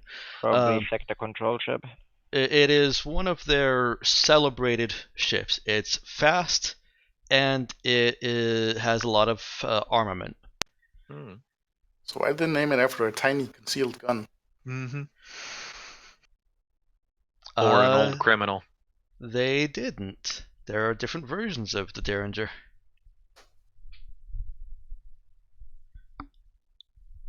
I actually did do that research.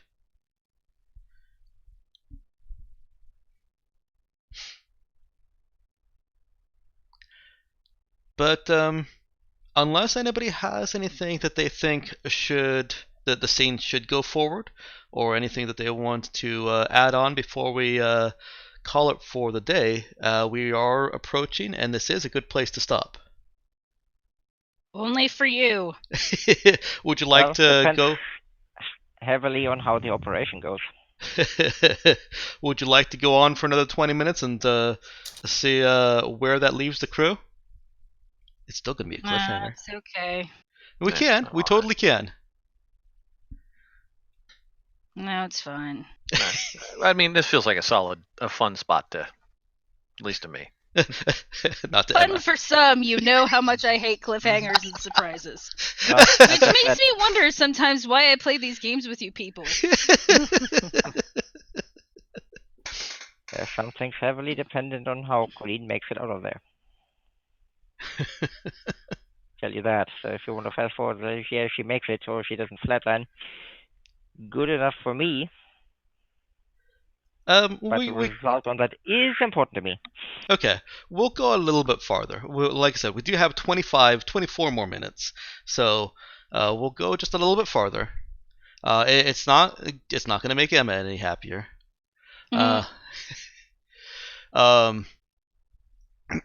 So no, it should make my husband happy. So Hugo does get Cap's message as he's out on his ride. What was the contents of that message, Emma? Be ready to leave at any time. Okay. Perfect. He's on his bike and wide awake for the next 24 hours. All planned. All planned. Yes, he is. Does he stay out at the wild market? He's gonna head a bit more inland now, back to home. Okay, so it sounds like he's actually kind of heading home, or Yeah, heading back to the estate. So he's giving up the pre-tech cosmetic and the girl that came with it. He's well, yeah. he still has tomorrow to pursue any of those sponsorships, but he's giving up the parties and leaving Jason there. Oh, he came on his own bike, so he's fine.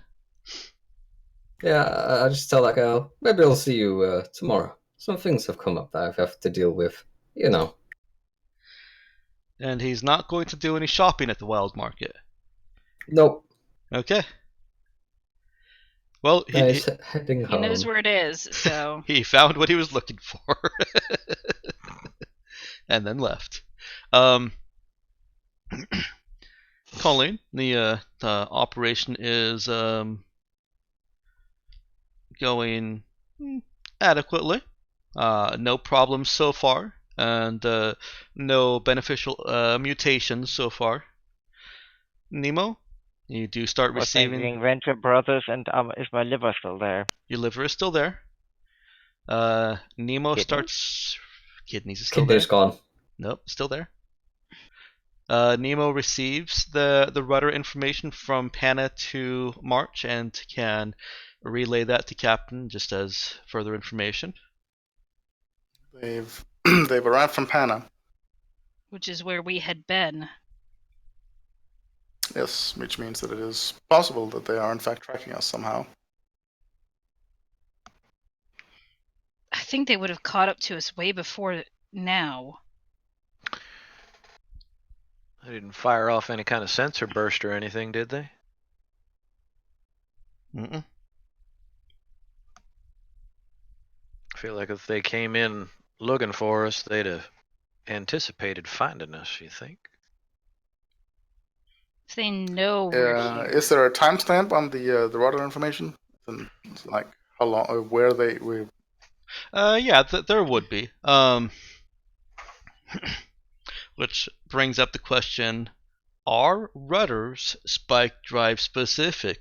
For instance, a rudder created by a drive 3, is it different from a rudder created by a drive 2? Right. Are the rudders created by the drives, or the rudders created for the drives? I'm answering that question. The rudders are just a map. If you can navigate the map faster with a higher drive or with a better pilot, then it's still the same map.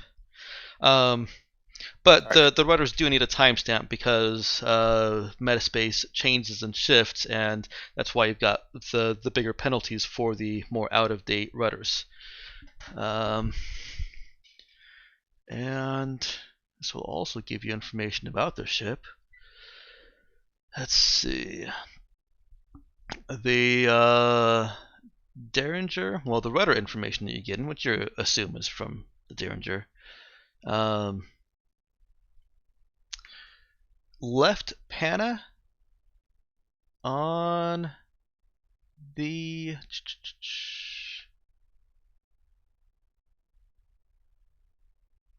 on the 8th and arrived in March on the 10th. So it took them 2 days. Wait, hang on. Nope, that was you guys. So left left Panna. Hang on. Hold, please. Okay, I'm right. Left Panna on the 8th and arrived on the 13th. So they took 5 5 days. days. When were we in 4. Panna? We'll call it 4. Their trip took approximately 4 days. Yeah. When were we in Panna? That's actually part of what confused me. Because there's also an entry of spike drill from Panna to March on the 8th, and that was you guys. It only took us 2 days. It only took you guys 2 days. But they left Panna the same day as we did. They did. Did we see them jump in the system in the panel? You did not. So we must have just missed them. But remember, if you're at the edge of the system, you can't see other ships that are in other parts of the system unless you had already gotten a detection lock on them. Right. But Nemo will definitely relay all that information as well. And it is But it would be practically impossible, even if you guys both jumped at the same time, for them to have arrived independently in the same edge of the system that you guys went to jump out. so what does that mean? That means that even if you guys both jumped from the edge of Pana's system at the same time, you still wouldn't have seen each other then. So they didn't know we were there. You don't know if they didn't know you were there. We didn't know they were there, so it's Yes. We didn't know they logical were to there. assume that they might not have known us about us. Correct. Because we would have noticed if the Derringer got a detection lock on us. Yes, you would have. So there is that. And the reason that you would have known if they got a detection lock on you is because you would have also gotten a detection lock on them. They would have, as Nick helped me to determine, detection locks cannot actually be shared. A ship can say they went that way, but can't actually give another ship their detection lock on a fleeing ship. So they could have been told that you went to the edge of the system, but could not have been guided to the exact place on the edge of the system. It's 'Cause it's big. highly unlikely that they would know where we were going. Well, to basically sum it up, with technology, they had no way of tracking us. Basically, with their sensors. So any means only by thing which we they can know s- that we're here are completely different. The only thing we can say for certain at this point from this data is that they were at Pana at the same time, the same day we were, and left there at the same time and have arrived here now.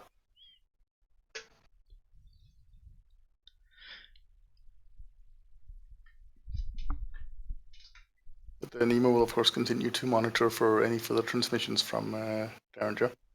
Based on when they arrived in the March system and when they're arriving in the Lamy era section, it took them 1 day for that travel from the edge of the system to the planet. Approximately.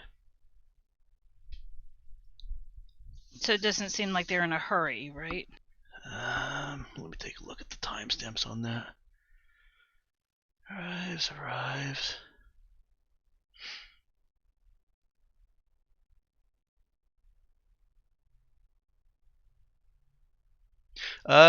No, the only reason it's the next day is because it's 12 hours.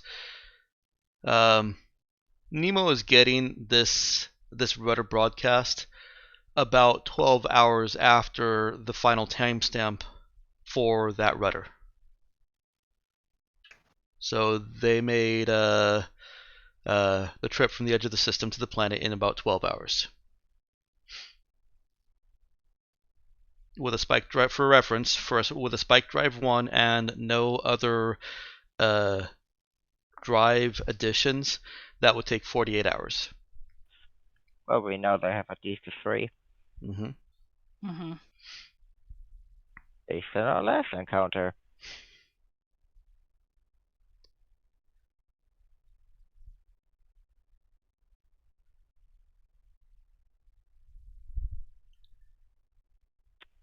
So they trimmed the course.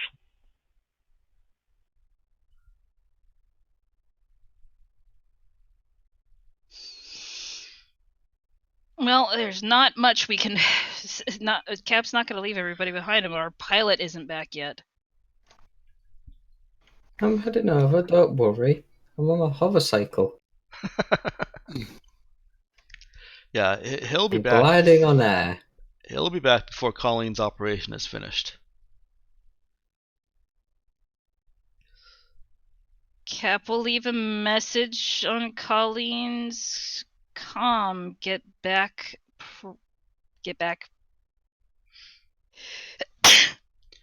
Sorry. Bless you. Another few hours pass by. Colleen is still under. Hugo has returned, or was he still just kind of wandering the countryside? He'll. If he's not back relatively quickly, Cap will send a message to say, "Please get back, as soon as possible." I'll send Cap a message. Just Colleen need picking up.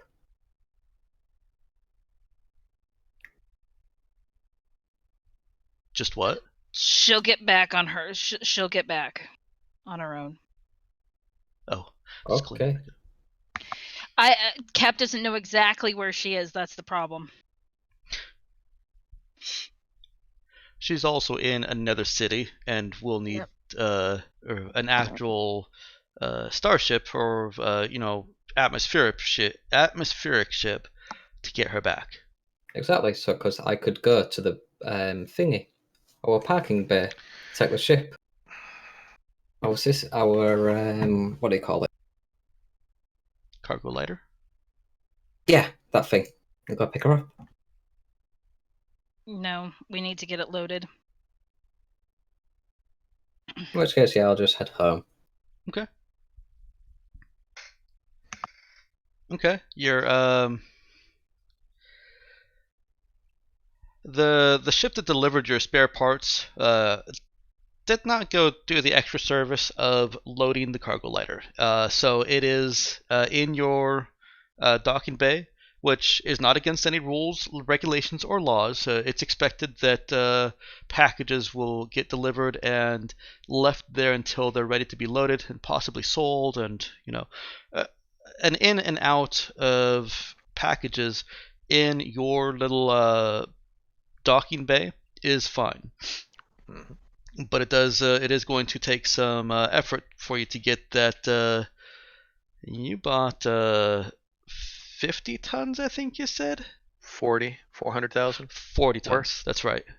So that is going to take some grunt work unless you want to pay somebody to do that for you. At this point, Cap will pay somebody to do it for us. As long as it's a substantial time savings. Yep. It is. They're professionals. Get it done pretty quickly. And it's not going to be a huge cost. Just find that little section in the book. I believe it's page 175. 178, close enough.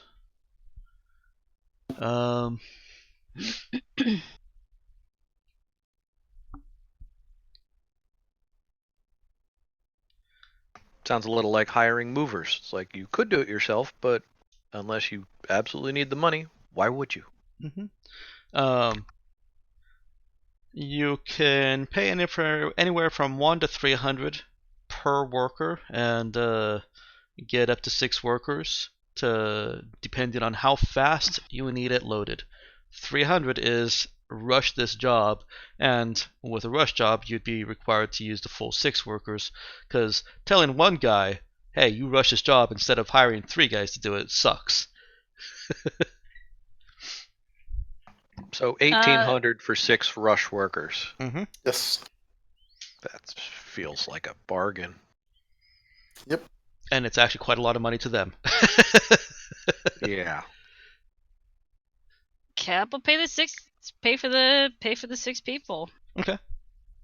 All right, go ahead and mark off 1,800. They finish up. Hugo arrives, and about an hour after that, Colleen's got 2 more hours on her operation. You get another call from. Sorry, no, you don't get a call. Nemo receives something.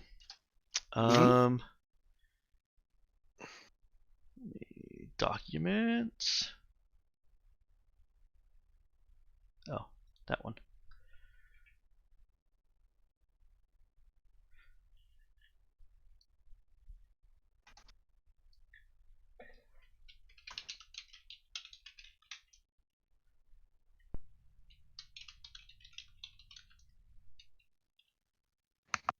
So, sorry, how much scrap did we buy? 40,000 scrap. So, Four- there we go. 400,000. We- 400,000. 400,000. 40 Alright, tons. so that puts up at 897. Yeah, once it's properly delivered. Yeah, well, and it was. And it's loaded.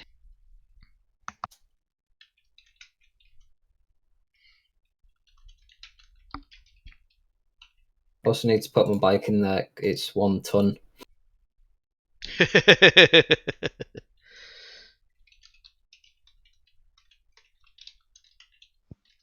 Oh, you'll be laughing, DM. Serious matter. It is. It is. Alright, it is. That hot pink bike is really important. It's Yeah. silver with pretty pink flames. Mm-hmm.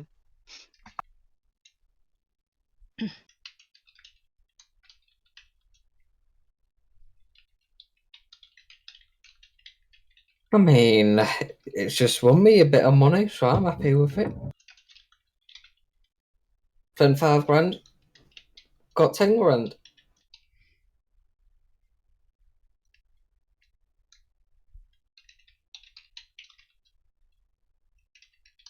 And some damage. There you go, Mel. It's fine. It's why I've got you.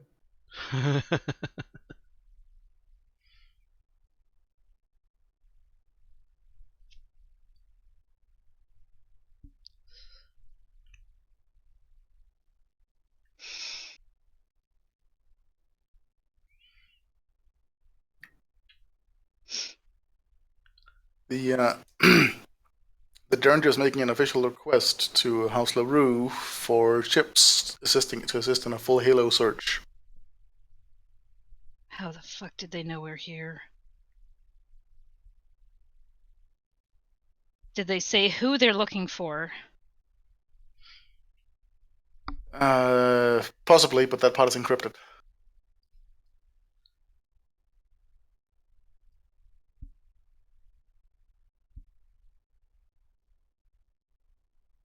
There is no doubt further communication going on between the Derringer and House LaRue right now, but I can't penetrate the security of the transmission. I can't think of who the hell else they'd be looking for. Yes, but the last time they saw us, we were someone else. But considering that they've been following our course and are now requesting aid for a full Halo search for a ship, would indicate that they are in fact looking for us. It seems unlikely to be a coincidence. We can't leave Colleen behind. Clark didn't know where we were going. No, he didn't. He couldn't have given them that.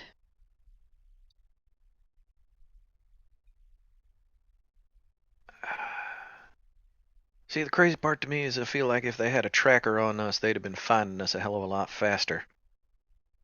Could we go to wherever she is now and pick her up, and then head for the ship?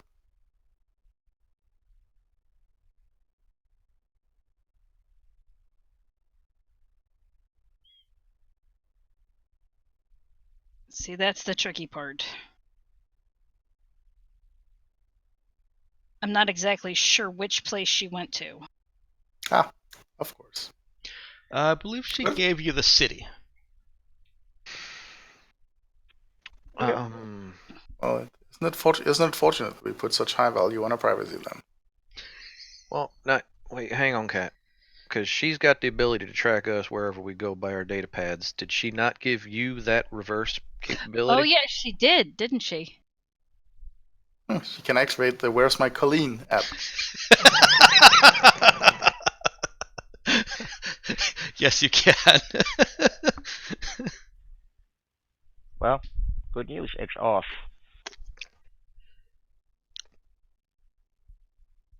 Her data pad or the app? The app on her pad. I thought we established that the app doesn't need to be running on the individual pad. It was a one-time install that makes the pad trackable as long as it's on. Yeah, Yeah, except 'cause- Colleen had hers modified. She wrote that stuff, if you remember. Okay. Oh, Cap's gonna be pissed. You say because she told Cap that she would allow that because Cap wanted to be able to track her. Wait, Cap's gonna be pissed or Cap is pissed? Because it sounds like Cap is Both. pissed. Oh, Cap is pissed. I think the current term is pissed. The future tense term will be pissed-er.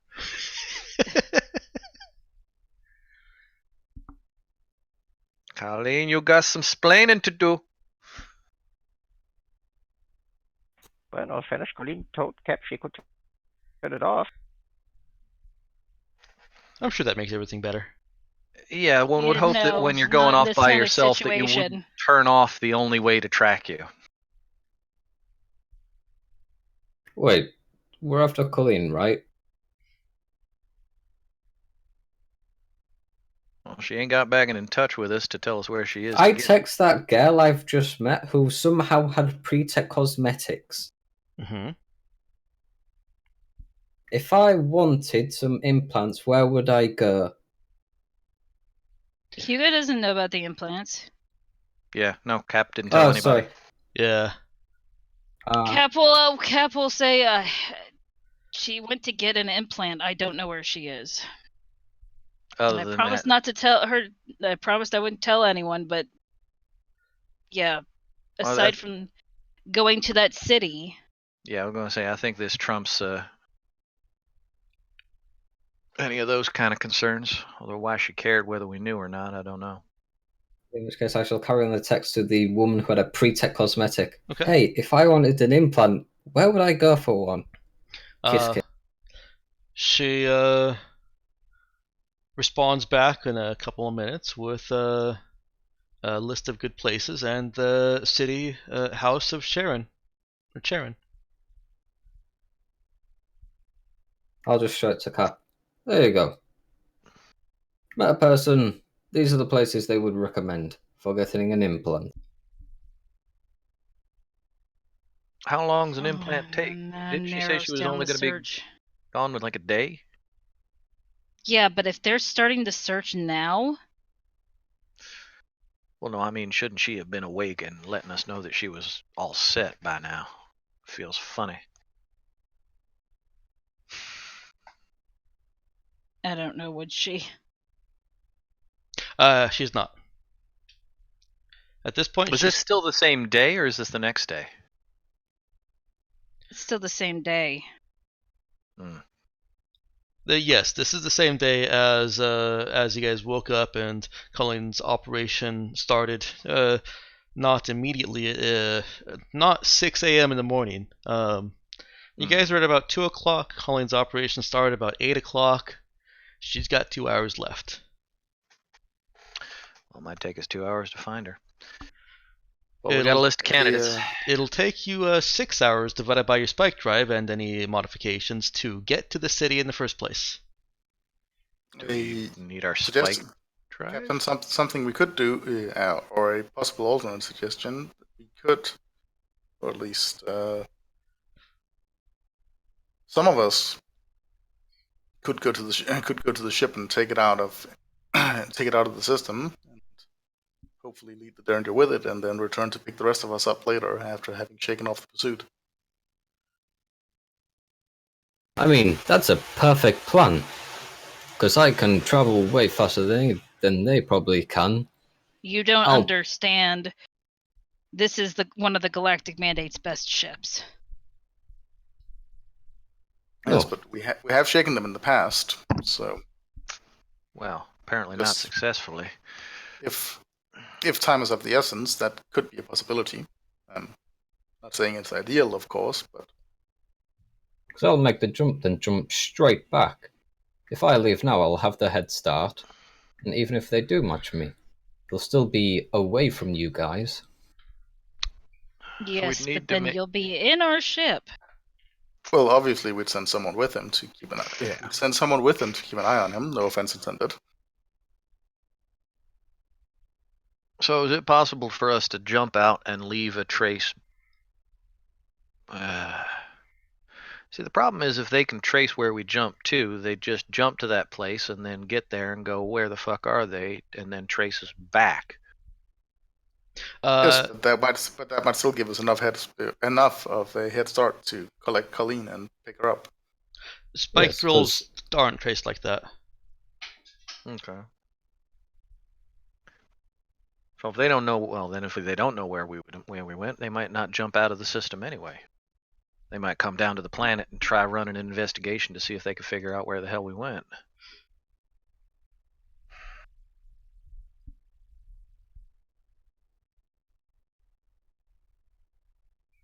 That is, unfortunately, also a possibility, yes.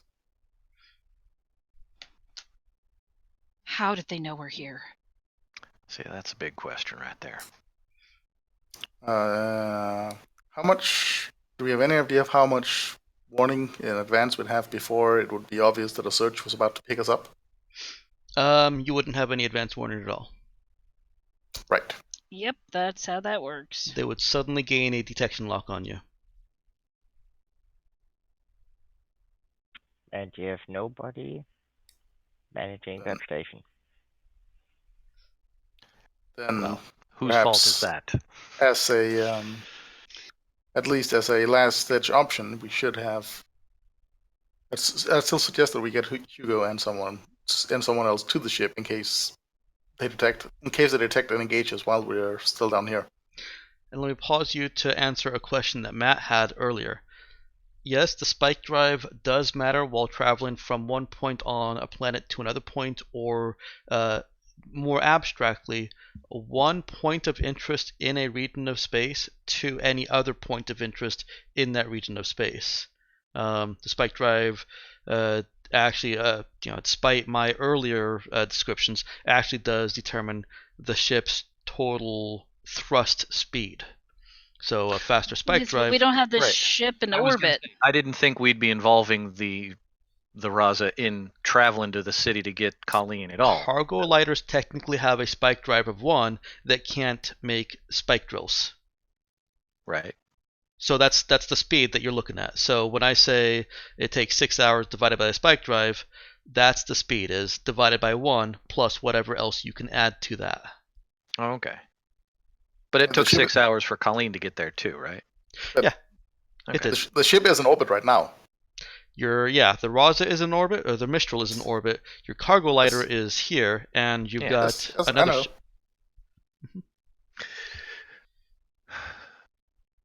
Yeah, no, that's what confused me when you said spike drive. I was like, I didn't think we were involved in the Raza at all. No, I meant the spike drive, or the spike drive equivalent of your cargo lighter. Okay. Fact remains that the longer we remain down here, the greater the risk that the Derringer or one of the ships aiding in the search will discover our ship. Assuming that they aid them. They may choose not to. They may, but are you willing to risk the ship being discovered and captured while we wait down here? My quick question. This nice little halo. Mm-hmm. Does it extend all the way to the planet, or is it basically a distance away from it? Well, the planet's magnetic field deflects it. Otherwise, that would be bad for the planet. So and that's actually what creates the swirling sky, and especially the sunsets and sunrises, is the interaction between magnetic field, space gas, and light.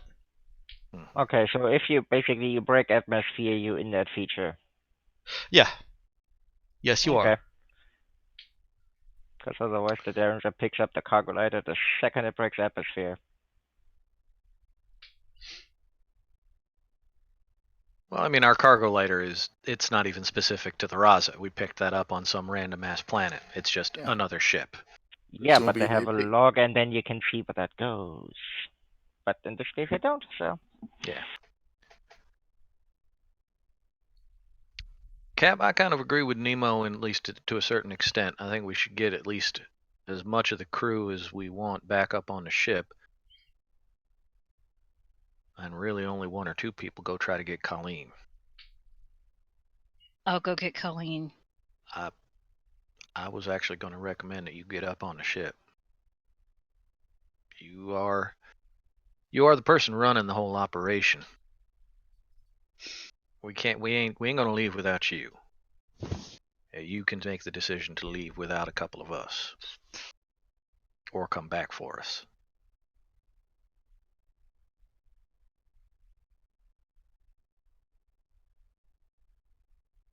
I can't do without any of you, but you can do without me. I don't think so.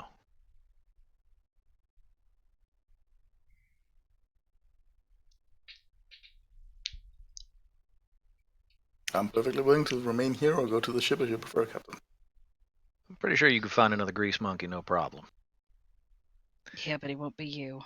Well, nobody is. I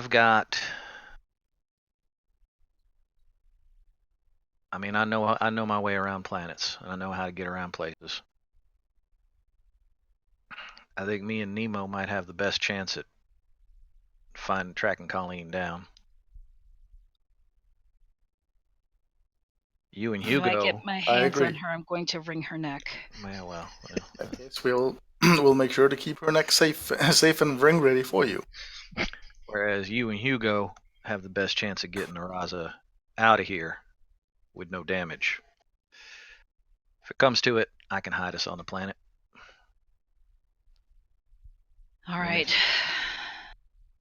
Bring her back safe, boys. Oh yeah. This place is nice and clean and law-abiding, but I'm sure there's plenty of places I can get us fake IDs. I'll relay information to you. Any information I come across to you immediately, Captain. Yeah, we ain't gonna be out of touch. All right. She grabs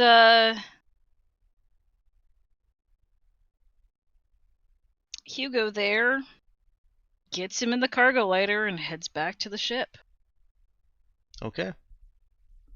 And Nemo and Dudes begins their quest for Colleen. Again. Yeah. Okay. So I've got the quest for Colleen, part 2. So Electric Boogaloo. All right. So I've got Dude and Nemo taking a shuttle to House Charon. Are they requesting a faster pilot, or are they going to take the 6-hour course? Faster pilot. Okay. I was gonna say, if it's available. How much are they willing to pay for a faster pilot? Because they could get Cap leaves them with a decent amount of money. They could get a pilot that has a shuttle with a higher drive level that can also trim the course and get there in as little as 2 hours. How much would that cost us? That would be a lot of money to a wealthy person. That kind of trip, you'd be looking at starting cost of 6,000 credits. Would a top charisma roll by any chance be able to lower that price? I have a question, DM. Let me hit Hugo or Ben's question first. Go ahead. Bike drives normally only apply to regions, not to planets. Is 6 flat. Regions are normally based on spike drive rating, because a spike drive has no relevance on a planet.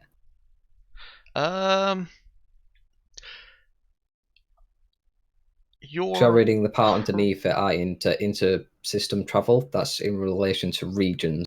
Okay, so is point of interest to point of interest is just a flat 6 is not divided by spike drive?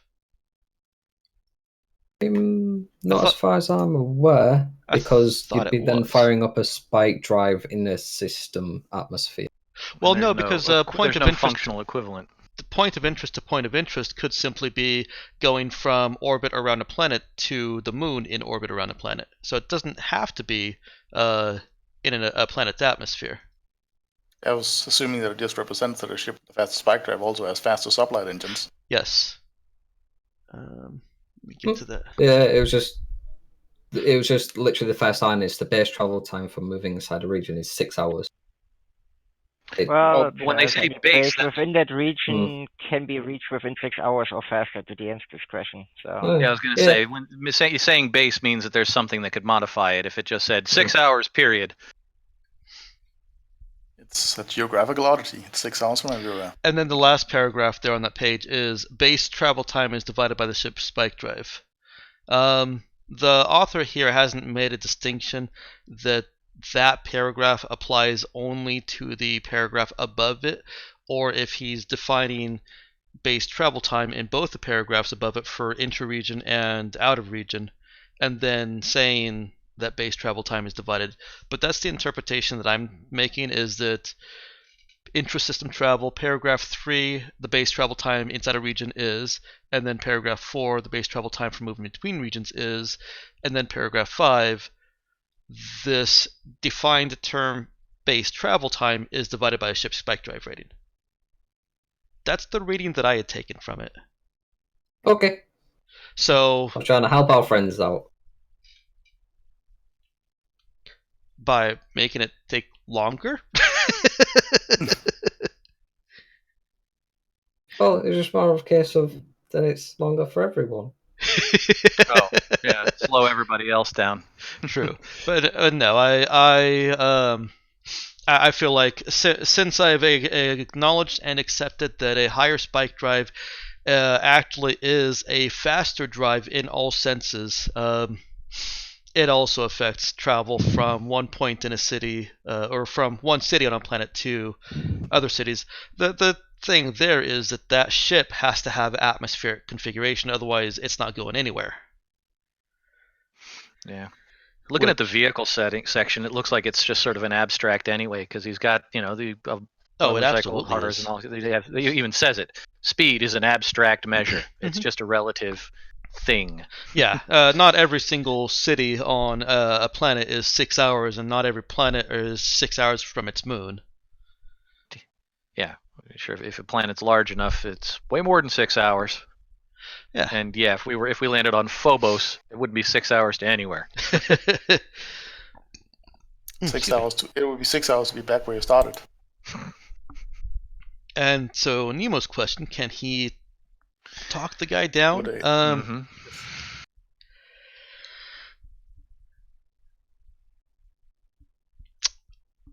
Go ahead and make the roll. We need to go there really fast, and we've heard that no one can get there faster than this. Can you prove us wrong? Can you prove them wrong? I've heard you're the best of the business. Fucking prove it. Yeah, go ahead and try and make a charisma trade roll, or not trade, charisma talk. How many passes can you do the Kessler run in? But well, joke 6 never dies.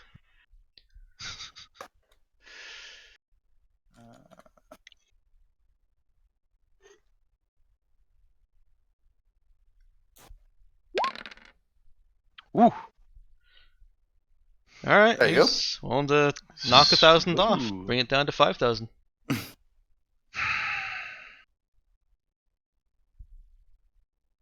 Well, I wouldn't want to piss the guy off by angling for, do it slower but still faster than the base.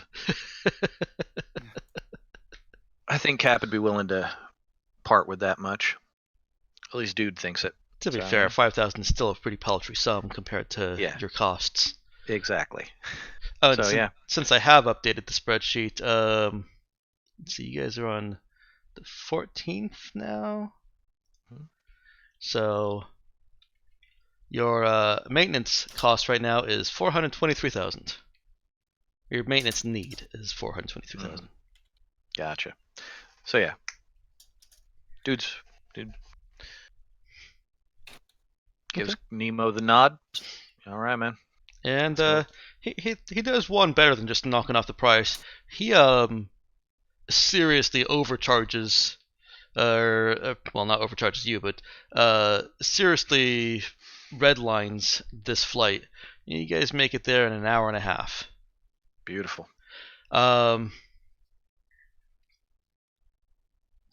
Charin? And Hugo and Cap. Nemo promises to let everyone know about how he broke all the records. He is appreciative of that. Plus, he clocked the time, so there's he has a record of it. It's all naysayers. Hugo and Cap, your cargo lighter is loaded, and it has the equivalent of a Spike Drive 1. It will, in theory, by abstract speed, take 6 hours to reach the Raza, or the Mistral, whatever you're calling it.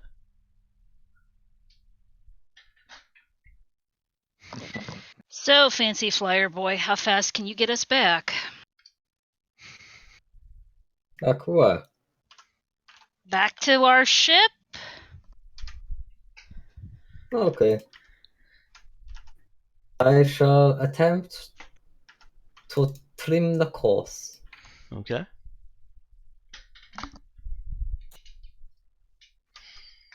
The fuck up. Yes, not fucking up would be good I'm right fine. here. I trim the horse. I trim the course. Okay. I get there in Don't 2 trim the hours. horse. The horse is fine. No, I need to trim its toes, its nails, its hooves. Those Yeah, things I it get walks that. on. Have you got a farrier's rasp? So, Hyogo successfully trims the course. That brings the cargo lighter's paltry little system drive up to the equivalent of a Spike Drive 2, and you're making that trip in 3 hours. Does that add to No, drive 3. Spike drives. of ships for all purposes? That's right. That is the question that I had. Is it only for spike drills? So brings you up to a 2 hours. So it takes 2 hours. Yay!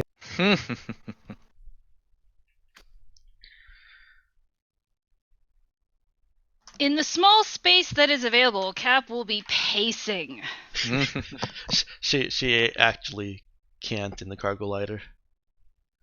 Remember, the cargo lighter is essentially a secured She cargo. fidgets. Cargo container. Yeah, cargo container. She can mentally. I was mentally gonna say pace. she's got Strapped that to the leg cab twitch, of a semi. that shaking foot leg thing. Yeah. Knees going up and down constantly. Okay, and And she's angry. Like, What's new? no. This is like real proper angry.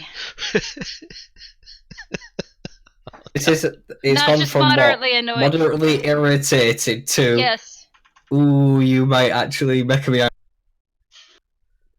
Like the if she finds out that someone on the ship has sold them out, they will be spaced. Good thing my suit works in atmosphere. Hello? Can anybody hear me? That's the alternative to just dying. Part of the hull to shift down into the atmosphere of the planet.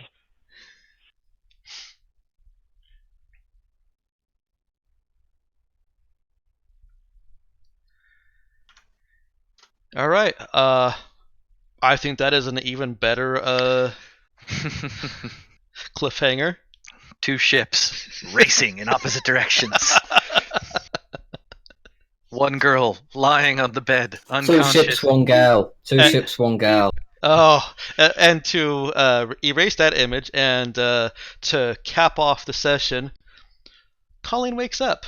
She has a headache, but otherwise feels fine.